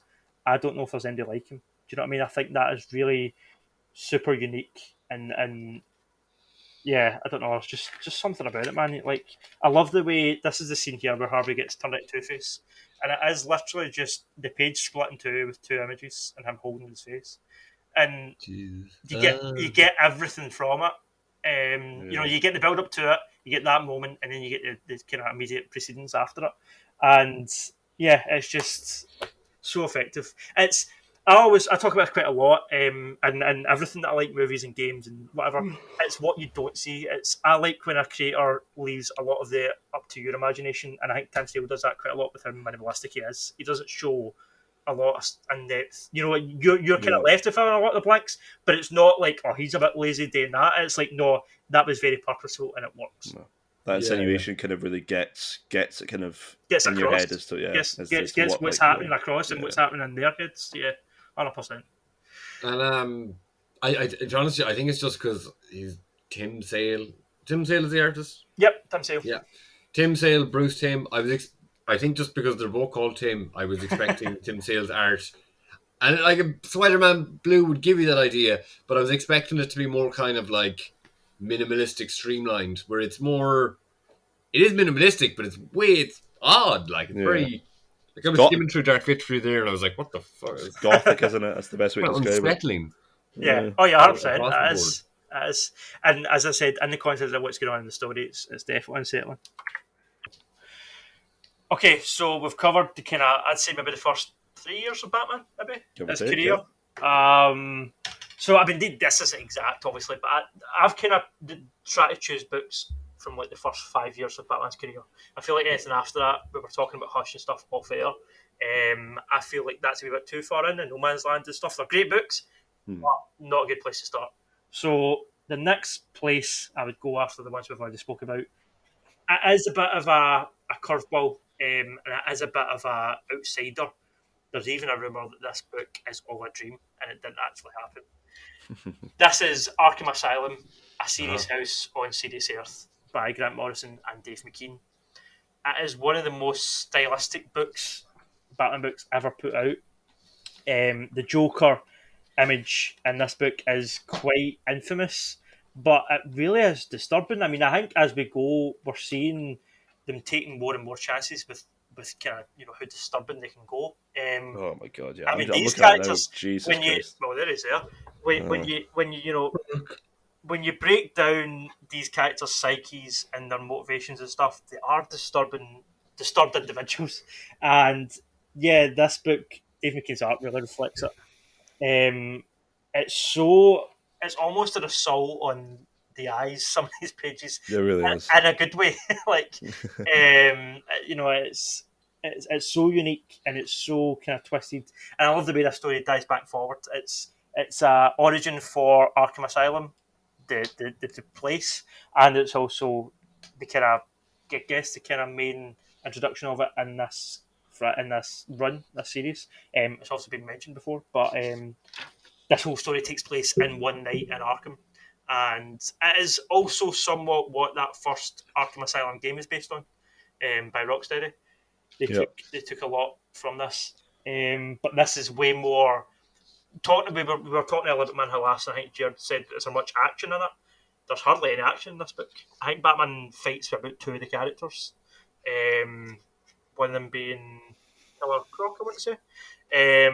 But yeah, there's not much actual action or combat happening in this book. It is mostly just disturbing imagery and a kind of Grant Morrison take you on this twisted look at Arkham Asylum. But it is a phenomenal book from the early stages of Batman's career. And the great thing about it is, if you don't like it, because it is quite a polarising book, I think. I love it because I like weird shit, but not everybody will. And the good thing about it is you can say, well, it was a dream. Batman had a dream, a nightmare one night, and that's all this is. You don't need to kind of include that. It's not a, but yeah, it's just such a interesting, noteworthy, disturbing book. I mean, some of the imagery, it's really. This is a horror book. This is a straight up horror book. There's no other way to put it. I mean, look at that. It's really horrific to look at. The fact that it came out in 1989 as well was like incredible. Yeah, it's just such a contemporary kind of book. Very, do you know what I mean? Very ahead of its time. Very timeless. So violent. Again, we spoke earlier about minimalism. It's also very minimalistic, and it's just a colour. Dave McKean also drew the 30 Days a Night books. I think. Am I right about that? I might be wrong about that. Oh, I better Google that because that might be. Is he false. English, David King? Let's go to the wiki. There we go. I'll tell you. Maidenhead, Berkshire. Hi, English. Yes. But yes, he worked on Sandman. He's probably most known for working on Sandman. He worked on Hellblazer as well. He worked on a book called, was it American Macabre? Like Macabre. That was a really disturbing book. And Arkham Asylum. Did he work on? I don't think. I'm no doubt that he worked on it. Yeah, I don't think he did. It's not listed in his main works. I'll be honest, and it's okay. So who did? That will bother me. So I'm going to go that quickly. As a kind of tangential thing to mentioning like Sandman, not to get too off the topic because if his art is fantastic and stuff like that. Have any of you listened to the thing that's on Audible at the moment? That's the retelling of the Sandman. No. It's phenomenal. It's basically line for line the comic, and it's completely voice acted. And you have James McAvoy as Dream. Okay. And like Taron Egerton's in it as John Constantine. It's honestly, like obviously it's like, you know, comic books are their own form of media, but I'd suggest like, see if you want to have your comic book and read it at the same time with Sandman, it's fucking spot on. Cool, It's really really good. Sorry, I just want to double back to what I just said. I was talking at my arse. So the guy, as usual, the guy that drew 30 Days a Night is Steve Niles. I'm a fool for getting that mixed up because I really am a fan of both. But that is one interesting thing, though. Dave McKean, I would say, is that's quite unique until you look at Steve Niles' art, and it's actually quite similar. And also that book I mentioned, Criminal Macabre, that was not Dave McKean, that was Steve Niles also. Okay, so they're quite... Just before we get, I mean, we probably won't get comments, but just before we get comments, I just want to state that. But yes, Dave McKean, he drew this book. I know that because his name's there. This is a great book. The art is great. It's disturbing as all hell, but it's a good read. Right. I tried that years ago when I was like, my friend just had all these graphic novels, and one thing that really stood out to me, well, two things really, but the lettering I found awful annoying. Really? Yeah, I remember trying to read it and I was like squinting, like, what the fuck are they saying? Like, it's different. It's like, so it's supposed to kind of uniform speech bubbles. This is something. Raid. See the way that Chris Nolan's kind of known for a lot of dialogue you can't hear. Steve, the books that Dave McKean works on are often like that. I've noticed that a few times. Notoriously hard to read? Not even. It's as if, to me, right, it's as if the writer, in this case Grant Morrison, wrote the script. And some of that is told in, kind of traditional-ish bubbles, but the majority of it is done by the artist. Instead of having a letterer, to come in and do, all the as usual in comic books, all the speech, it is mostly left up to Dave McKean. And it works well in the context of the book as an art piece. Like I look at a lot of these books as stories. I look at this book as like a painting, as a piece of art. Do you know what I mean? That's kind of how I take this book. And I mean, there you go. There's an example there. So you've got the Joker speaking, and it's just written in red, kind of scraggly writing, and then you've got Batman's speech, and that is in a speech bubble. It kind of creates a contrast, obviously. Batman is a more put together character. Joker is totally insane. So that's kind of illustrated through the way their speech is written. What you're talking about, Jerd, I believe a lot of that is in the flashback scenes. So it's not the whole way through. And I believe that's done to kind of show distance. I think that was a time before this place was cohesive. This is a haunted, scary, spooky Victorian mansion. Do you know what I mean? And it kind of goes with that style of things. More so than the kind of modern Batman stuff. But yeah, it creates a contrast, but I can see why it would be off-putting to somebody that, especially if you're new to comics, might be a bit off-putting. Which is why don't start with this one. Christ, don't take this one. Start with year one and work your way up to this. But if you're into comic books as an art form, this is maybe the best Batman book for that. Like, I was going to say, especially it's definitely art as opposed to, well, of course, all comics are art, but a lot of comic books, like for example, Steve McKibben, who did like Civil War, very defined line, and most comics are very defined lines, very drawn. Mm-hmm. That's very artfully, and like I'm not surprised that he worked on Sandman. But as I was skimming through it, there I was like, is that some real life photography work? And then just from googling him, he's a photographer, a filmmaker, a musician. He's a lot of, it seems like a lot of mixed media stuff. Yeah. Okay, the next book is one that would probably be recommended by most folk. However, I wouldn't start with it, and it's a Killing Joke. Stop there. Well, the reason I wouldn't start with it, I don't know if this is the best. This book is, what's the word? It's like Batman and Joker under a microscope. And that was the goal of this book. Alan Moore's goal was to see, right, if Joker was to try and turn someone else into him, in this book it's Jim Gordon, how would that go? And how far would Joker have to push Batman before he would snap and kill him? Yeah. Because that is the hotly debated topic of this book, is whether Batman kills Joker at the end. Which is why people don't know if it's canon. Which is why, that's often considered not canon. That's the kind of... Which I arguably think is more interesting than it being part of canon and taking back Arkham Asylum. I think 100%. It means that the Joker won. Yeah, totally.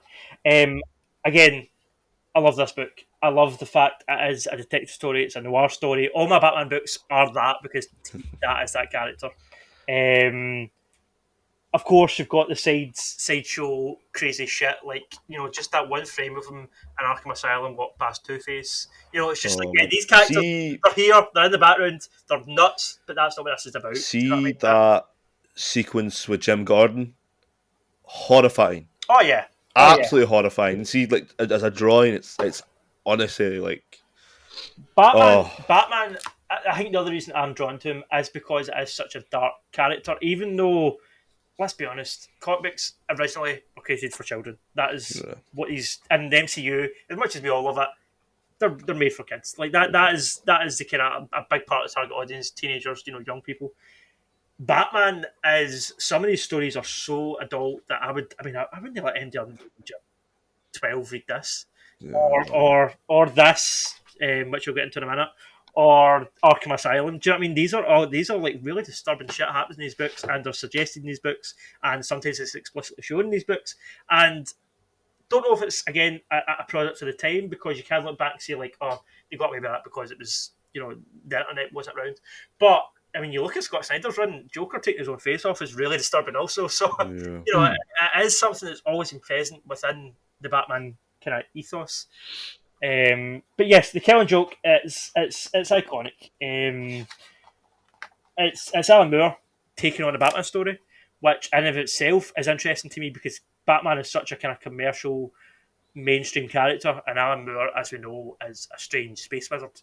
So for a man like that to work on a book like this, which arguably is in the main timeline, is fascinating. Like if you ask me, what kind of story would Alan Moore write before this came out, I'd have said something like this. Do you know what I mean? Something totally insane like Arkham Asylum. But this is a cohesive story, and it is the Joker's kind of under the microscope here. The way that they tell it, they don't delve into the origin directly. They reference the Red Hood's origin, but it is made clear that could be total bullshit. Yeah. And this is the book that kind of establishes that the Joker is a massive liar, and like and not only that, he's directly aligned to the audience here because it's us. Like Batman's not seeing these flashbacks; we're seeing these flashbacks. And then when the Joker at the end of the book says to Batman, "I prefer my backstory to be multiple choice," that's breaking the fourth wall. Do you know what I mean? That's obviously that's speaking to you, the reader. Yeah. Also, Brian Boland's art is amazing, incredible stuff. Just on that point. Because I'm kind of aware of it. Joker was potentially the Red Hood before he was Joker. Yes. And in that book, is there like 3 potential backstories? No, it's mostly just the one. It's mostly just It's basically he's a struggling. He's stand-up financially. He's a stand-up comedian. It's kind of Joaquin Phoenix to some extent. Because there was another. There's that book that's told from the point of view of a criminal who's a henchman for the Joker. That's my next one. That's that one. Yeah, we'll get sorry, but So in that storyline, he is basically coerced by a bunch of criminals to be the criminal, the figurehead that's the Red Hood, which actually is just a mantle, and it results in Batman kicking him into some acid. Yes, that is all shown here, but it's not definitive. You also have the major turning point that was kept in canon from this book is Barbara Gordon being paralysed. That horrific image of her being shot in the spine is awful, and what is implied to happen afterwards is even worse. But let's not get into that. But you've got the whole scene of Gordon going through the haunted mansion type thing. I read that book way too young. That's a dark scene. It's so like he's fucking butt naked and like he gets fucking shrimped by these tiny wee imp things. It's a bad time. But I'm not sure of the toy line, but my nephew, like they're the ones that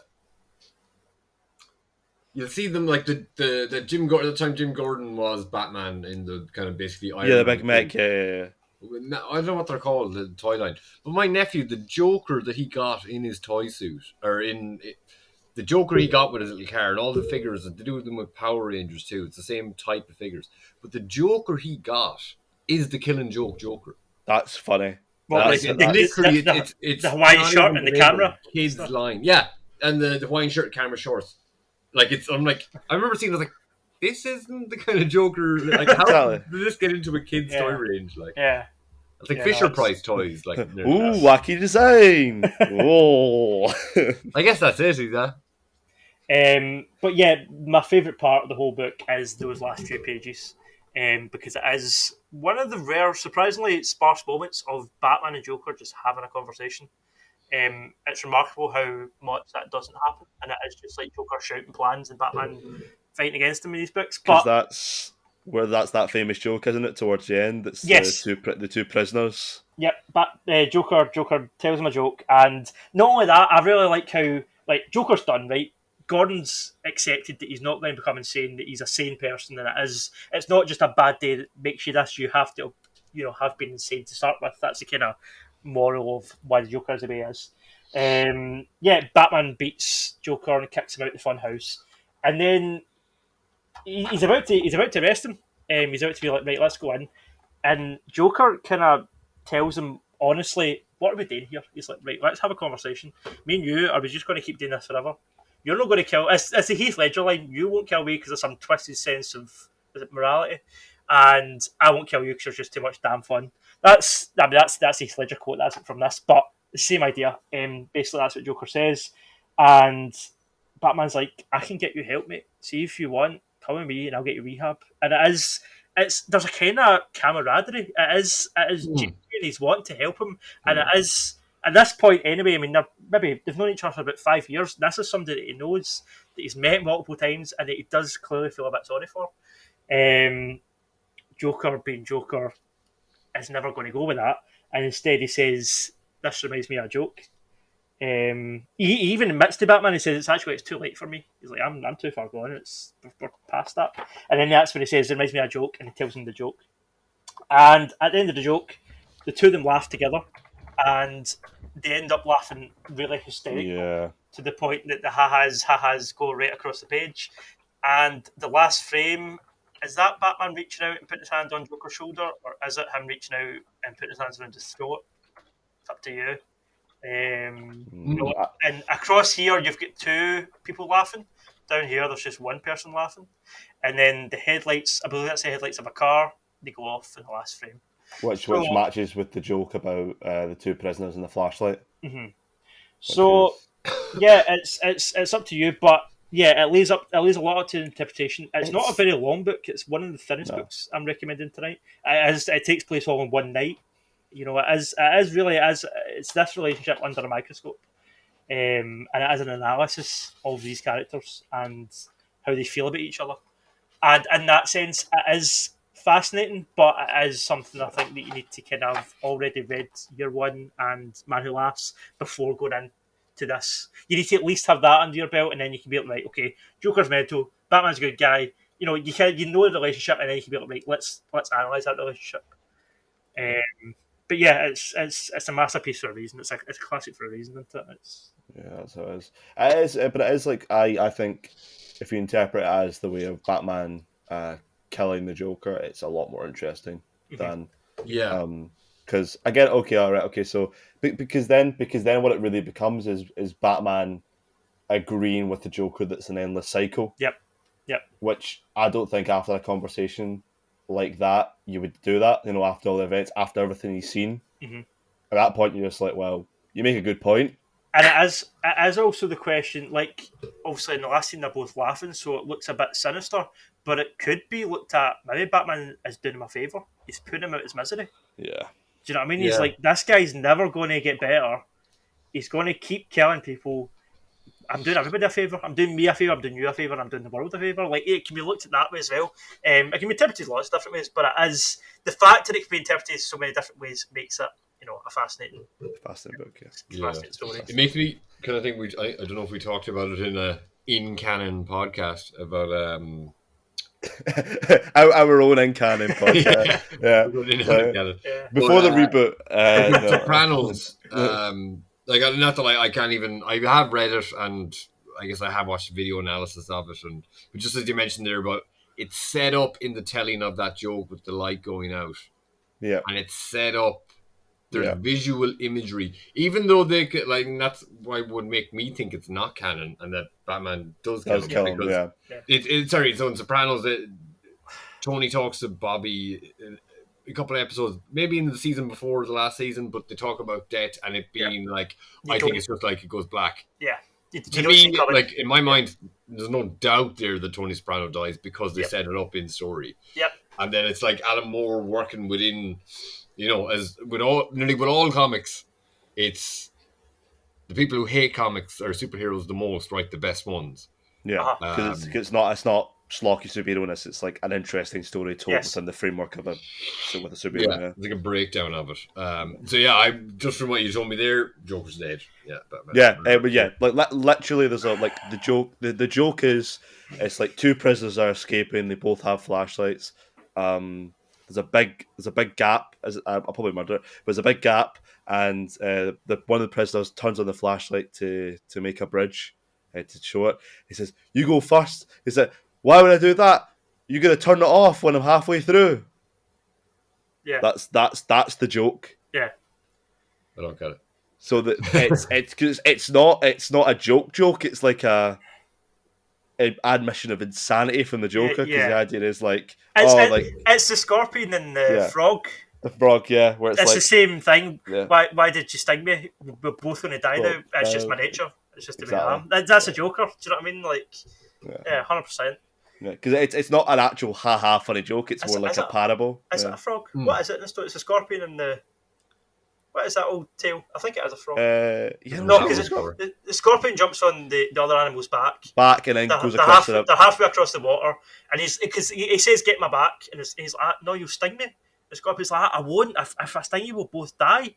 You get halfway across, the scorpion stings him, and he goes, "Why did you do that? We're both going to die." And he says, "It's just my nature." No. So it's the same kind of idea. It's a kind of play on that. But I think Alan Moore, I don't think, gave you a definitive answer. He left it up to you. However, the book was really successful, made a lot of money and did well, and that's why it became canon. It became canon later because DC were like, "Oh, holy shit, let's..." Do you know what I mean? Let's bring this in. That's why it's canon. That's the truth of it. But I love the fact it's up to you. I like... I don't know if everybody's like this, but I like an ambiguous ending. I like the end of Sopranos. I like the end of Inception. I like the end of Killing Joke. I like being, you decide. Yeah. I think Inception isn't that ambiguous because the thing shakes at the very end. It totally wobbles. Totally. I don't know why. But it shakes, like, it's... Exactly. It would, it wouldn't shake if it wasn't... Oh, my God. We could talk about that at some point. If it didn't shake... It would, If it didn't shake, it was a dream. That's another episode. So that is all my books for that continuity of Batman. We've already spoke about the New 52. Outside of that, you've also got all your Elseworld stories. I only am going to recommend one. This book, I think we've spoken about it before. It's Brian Azzarello's best work, in my opinion. Him and Lee Bermejo worked on an individual standalone story called Joker.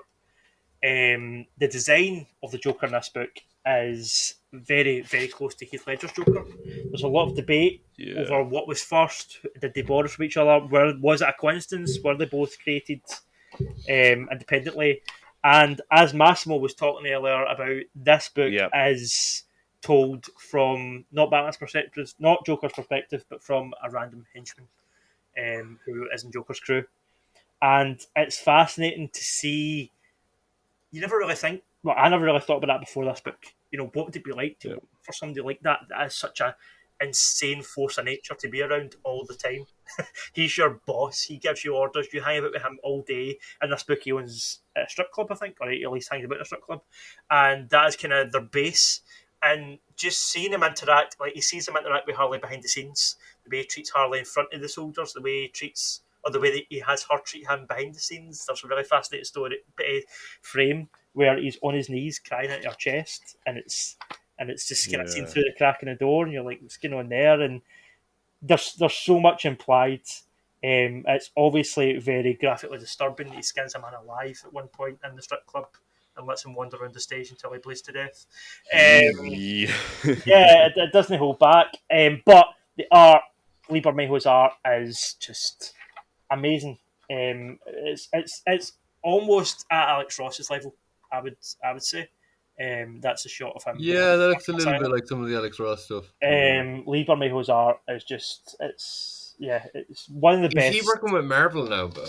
Yes, he's worked with both. He recently did. We spoke about Damned earlier. He did Damned with Brian Azzarello. It's not as good a book as this one, but the art's great. Yeah, that's the scene. Bad dick. Yeah, bad dick. Really? That's the scene. So there's the henchman walking past the door, and he just glasses in, and there's Joker on his knees crying into Harley's stomach. It's just, I don't know. It gives so much dimension without saying anything. Images speak louder than words sometimes, 100%. Yeah, and there's so many cool alternate versions of characters in this book.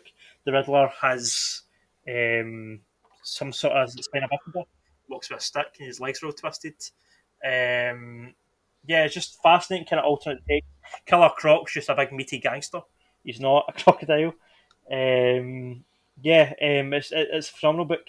And Batman is very much, we spoke earlier about kind of these larger-than-life characters being side characters and whether that can work. And Batman is 100% a shadow in this book. Up until the last kind of couple of frames he's in. But for the most part, his presence is felt. He's there watching in the background.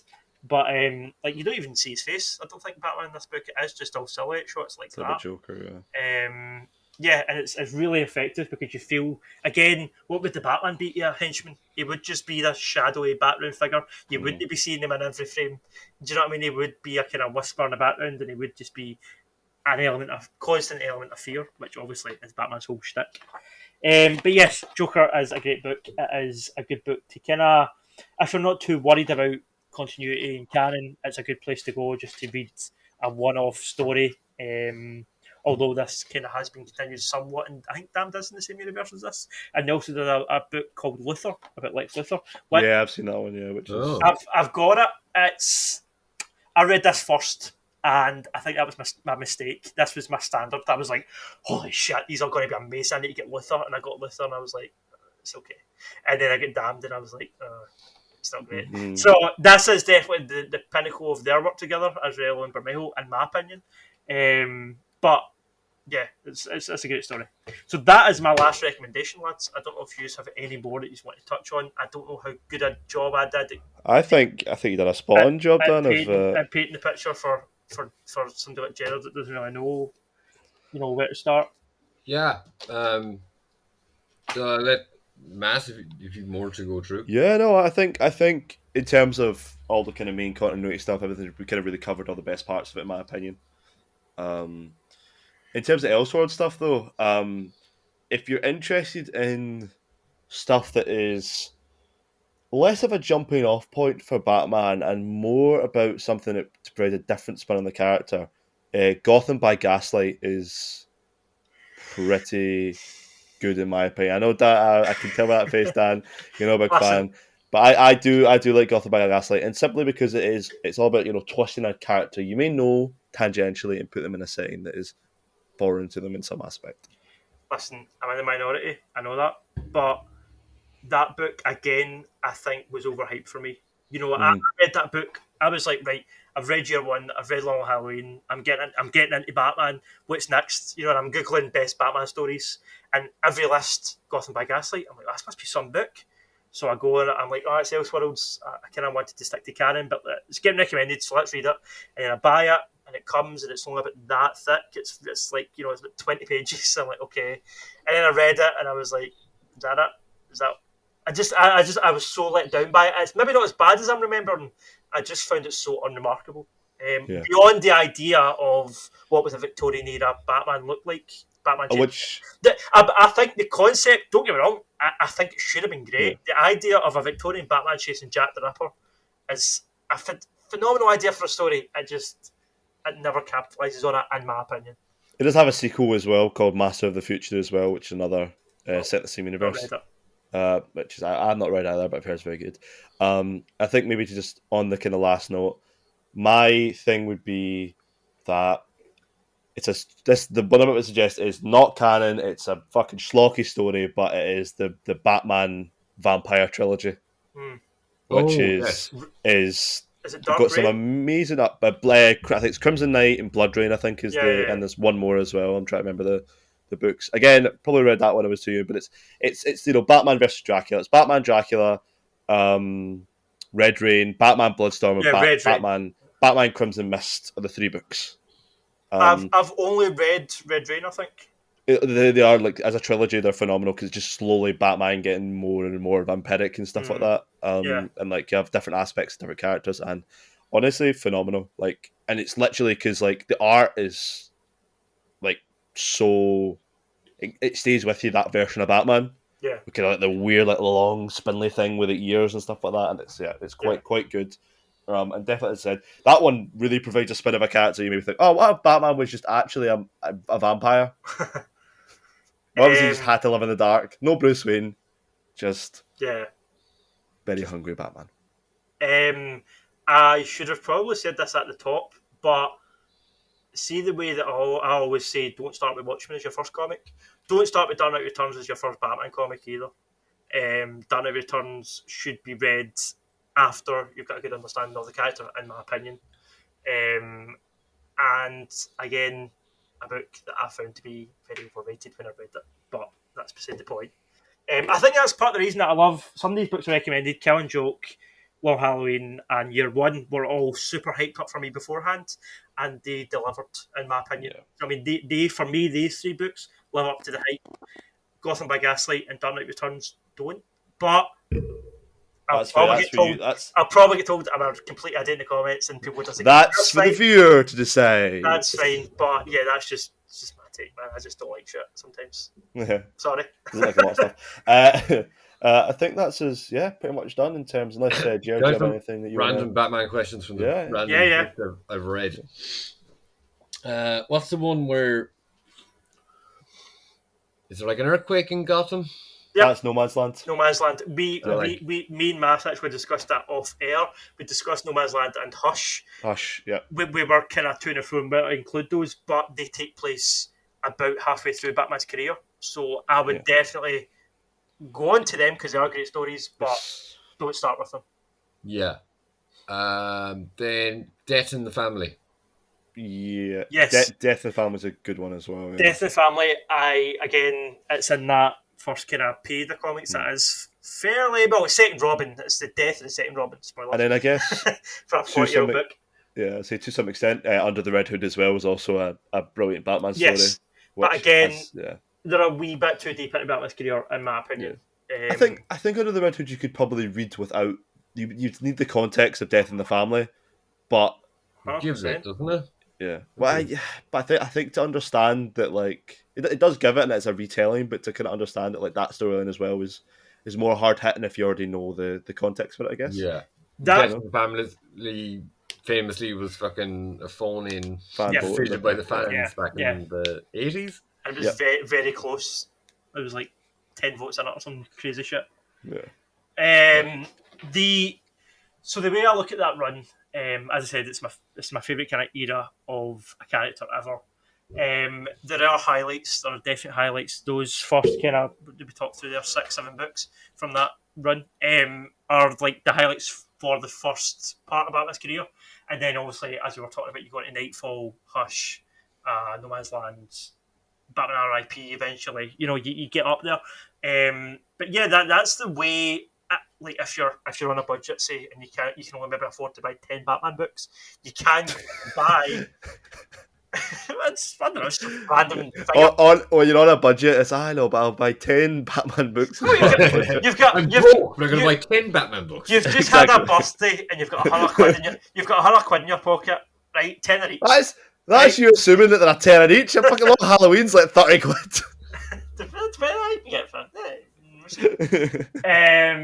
Depends how you buy it. Wait for a sale on Comixology. But yeah, the point is, though, I'm saying, like, if you had, say, 10 Batman books, you can still cover a good amount of that story just going into the highlights. There is a lot you can skip, which there's still good content in there. The Cult's a great book. Prey, Gothic. They're both Grant Morrison as well. War Games. Just looking at my shelf. Yeah, there's a lot of Grant Morrison stuff. But yeah, there are definite highlights that you can focus on, and those books, I'd say, are the first kind of touch points that I would hit. Yeah, if you're new to the character and you've got £100 to spend, £10 a book, buy the ones. Start there. Yeah. Is there any books then, like, that would particularly highlight any of the other villains? Like, a lot of the ones you said they were Joker, like, but say, like, Two-Face. There's a couple of books. There's a book called Face the Face and a book called Two-Face. Sorry, a book called Faces. Faces is a really good story. It's very short, but that's a good kind of Two-Face focused story. If you're wanting to, read a good Two-Face story, I would recommend Faces. It's called. But for me, I would say Long Halloween.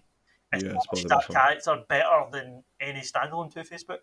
Yeah, and it shows you both Harvey Dent and Two-Face and his motivations for going off the deep end, and the actual event, the acid in his face and the way, we see his face for the first time afterwards, and that's all covered in Long Halloween. So I'd say that's the definitive Two-Face story, but Faces is a good place to go afterwards if you look for another good Two-Face story.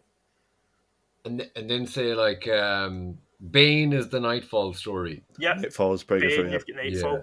Yeah. Listen, I like Nightfall, 90s. But again, it's very 90s and it's a slog. Nightfall is 3 volumes and they're about that thick. You're talking about 3,000 pages in total. Like, again, we were talking earlier about that's what I don't love about Spider-Man, is how it's like 600 issues, 700 issues long.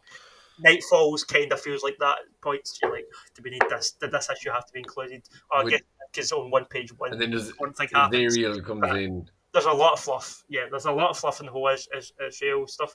I guess that's the issue of when you're looking at runs of comics that are, like I said, they're long runs of like 500 issues, 600 issues, whatever, because they're technically all important. Every now and again, I go back to the start because I love this kind of period. I go back and read year one, and I read all the books we just spoke about, and I read up until along my shelf up until Nightfall, and that's always where I'm like, can't be asked. That's always the point that stops me. And see now, to be honest, I skip Nightfall. If I'm reading through them all, I read up to Nightfall and just be like, right, Bane breaks his back, it gets better. Because No Man's Land is like 4 volumes. Yes, No Man's five. But No Man's Land and it's got a prequel as well, Cataclysm. So it's 10. But I think all of that stuff is really interesting because like that. I think I've read.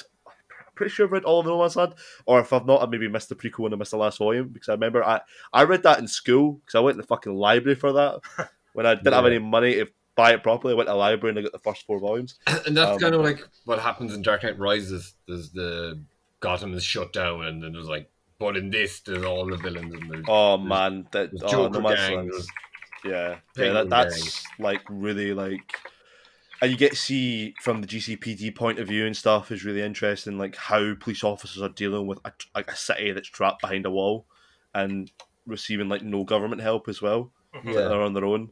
There's a GDPC book, isn't it? Yes, Gotham Central. Gotham Central. Always talks about that. Ed Brubaker again. Because that's the one that's getting was getting adapted, and now it isn't, and maybe it is. No, it is. Yeah, it was questioned whether it was happening, and then they announced the Penguin standalone with Colin Farrell, and then it's getting spun off of that, I think.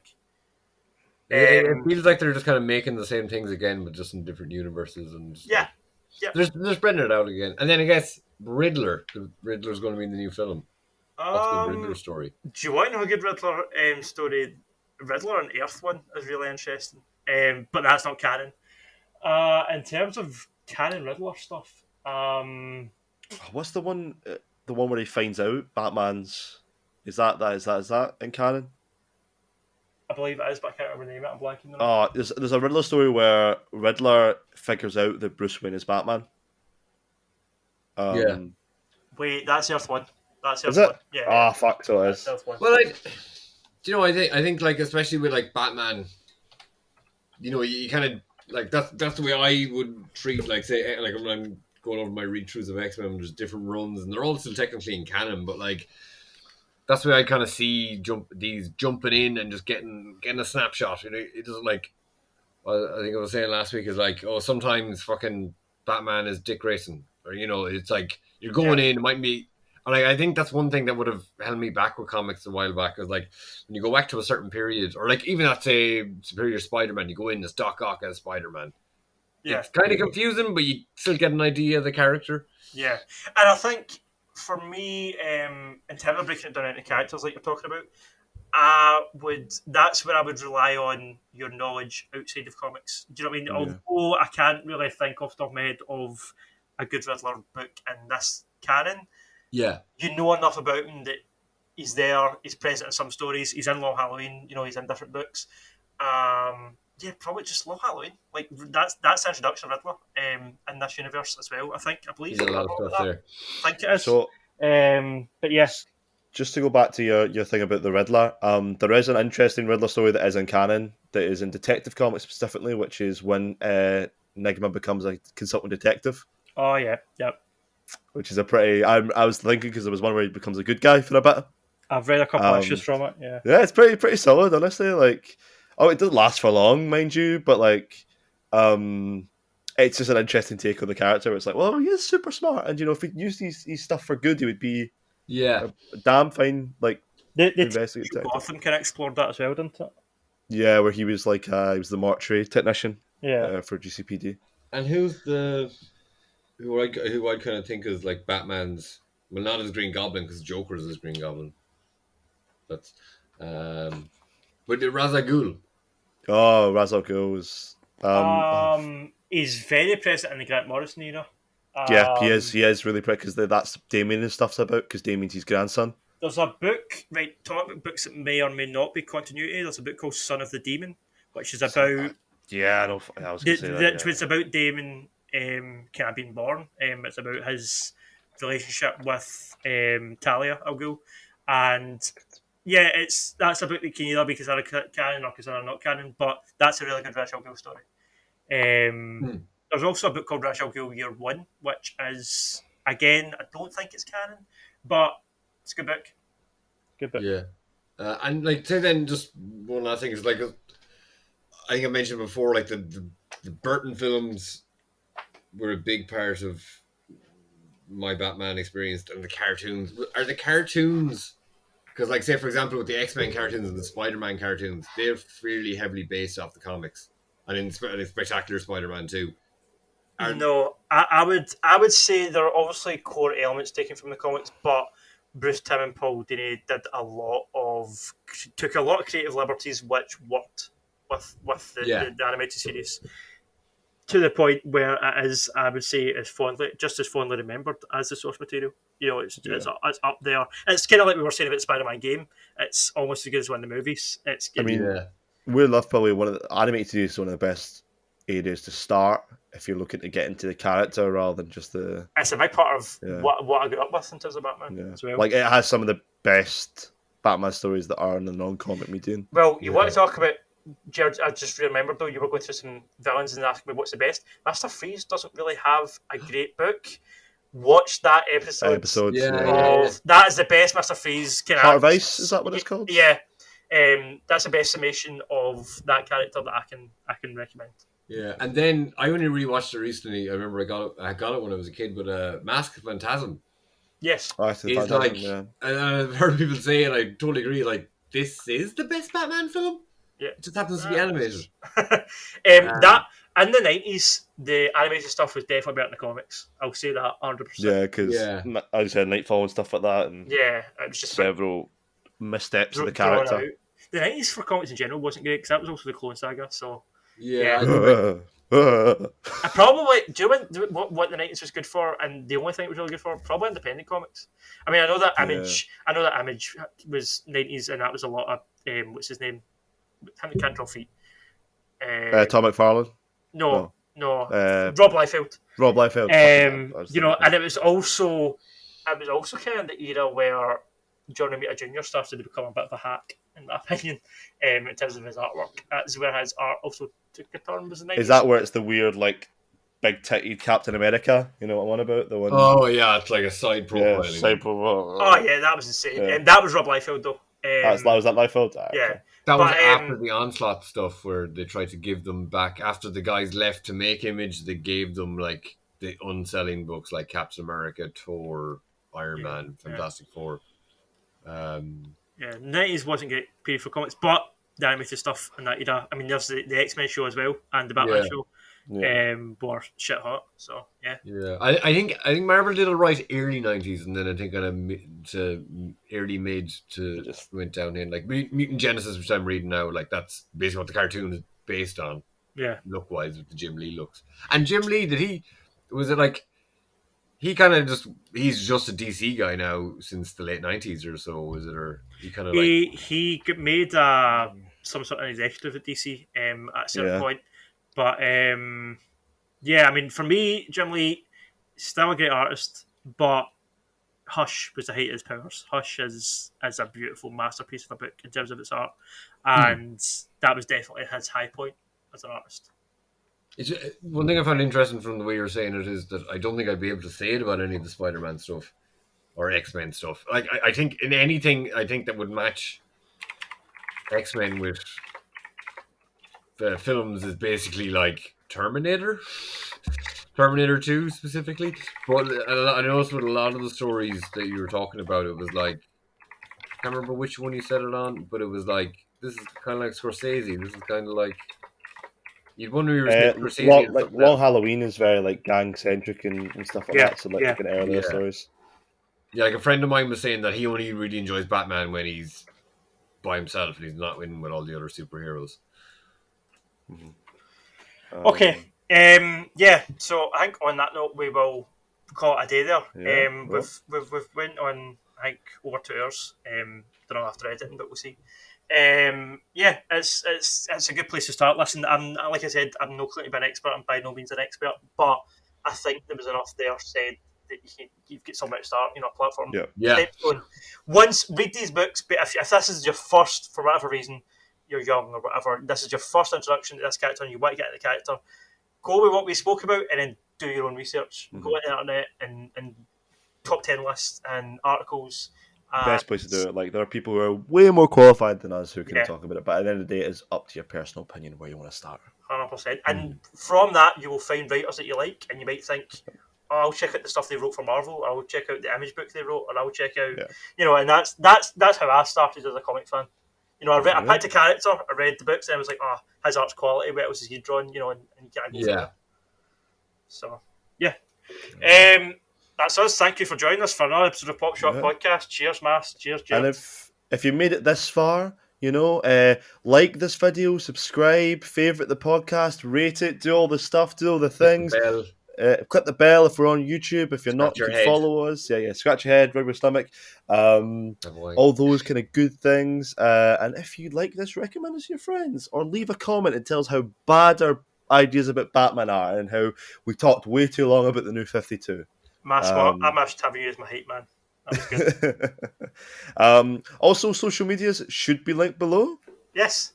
Once we make them, they will definitely link below. In the future. Like, peek behind the curtain. But they should be fine. And if you want to drop us a follow on anything, we'll probably have a Facebook, Instagram, possibly have Twitter as well.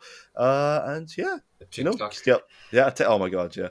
And stay up to date on all the latest Pop Shock news and, the future of this amazing adventure we're all going on together. We will be back next week to do another character in the same vein at possibly maybe Superman, but we will confirm this at the start of next week's episode. And yes, you will see us again then. I don't know if it'll be us three, but somebody will be here talking about it. So until then, all the best. Cheers. Stay nerdy, guys. Have a good week. See you on the next page. There it is. There you go. See you on the next page.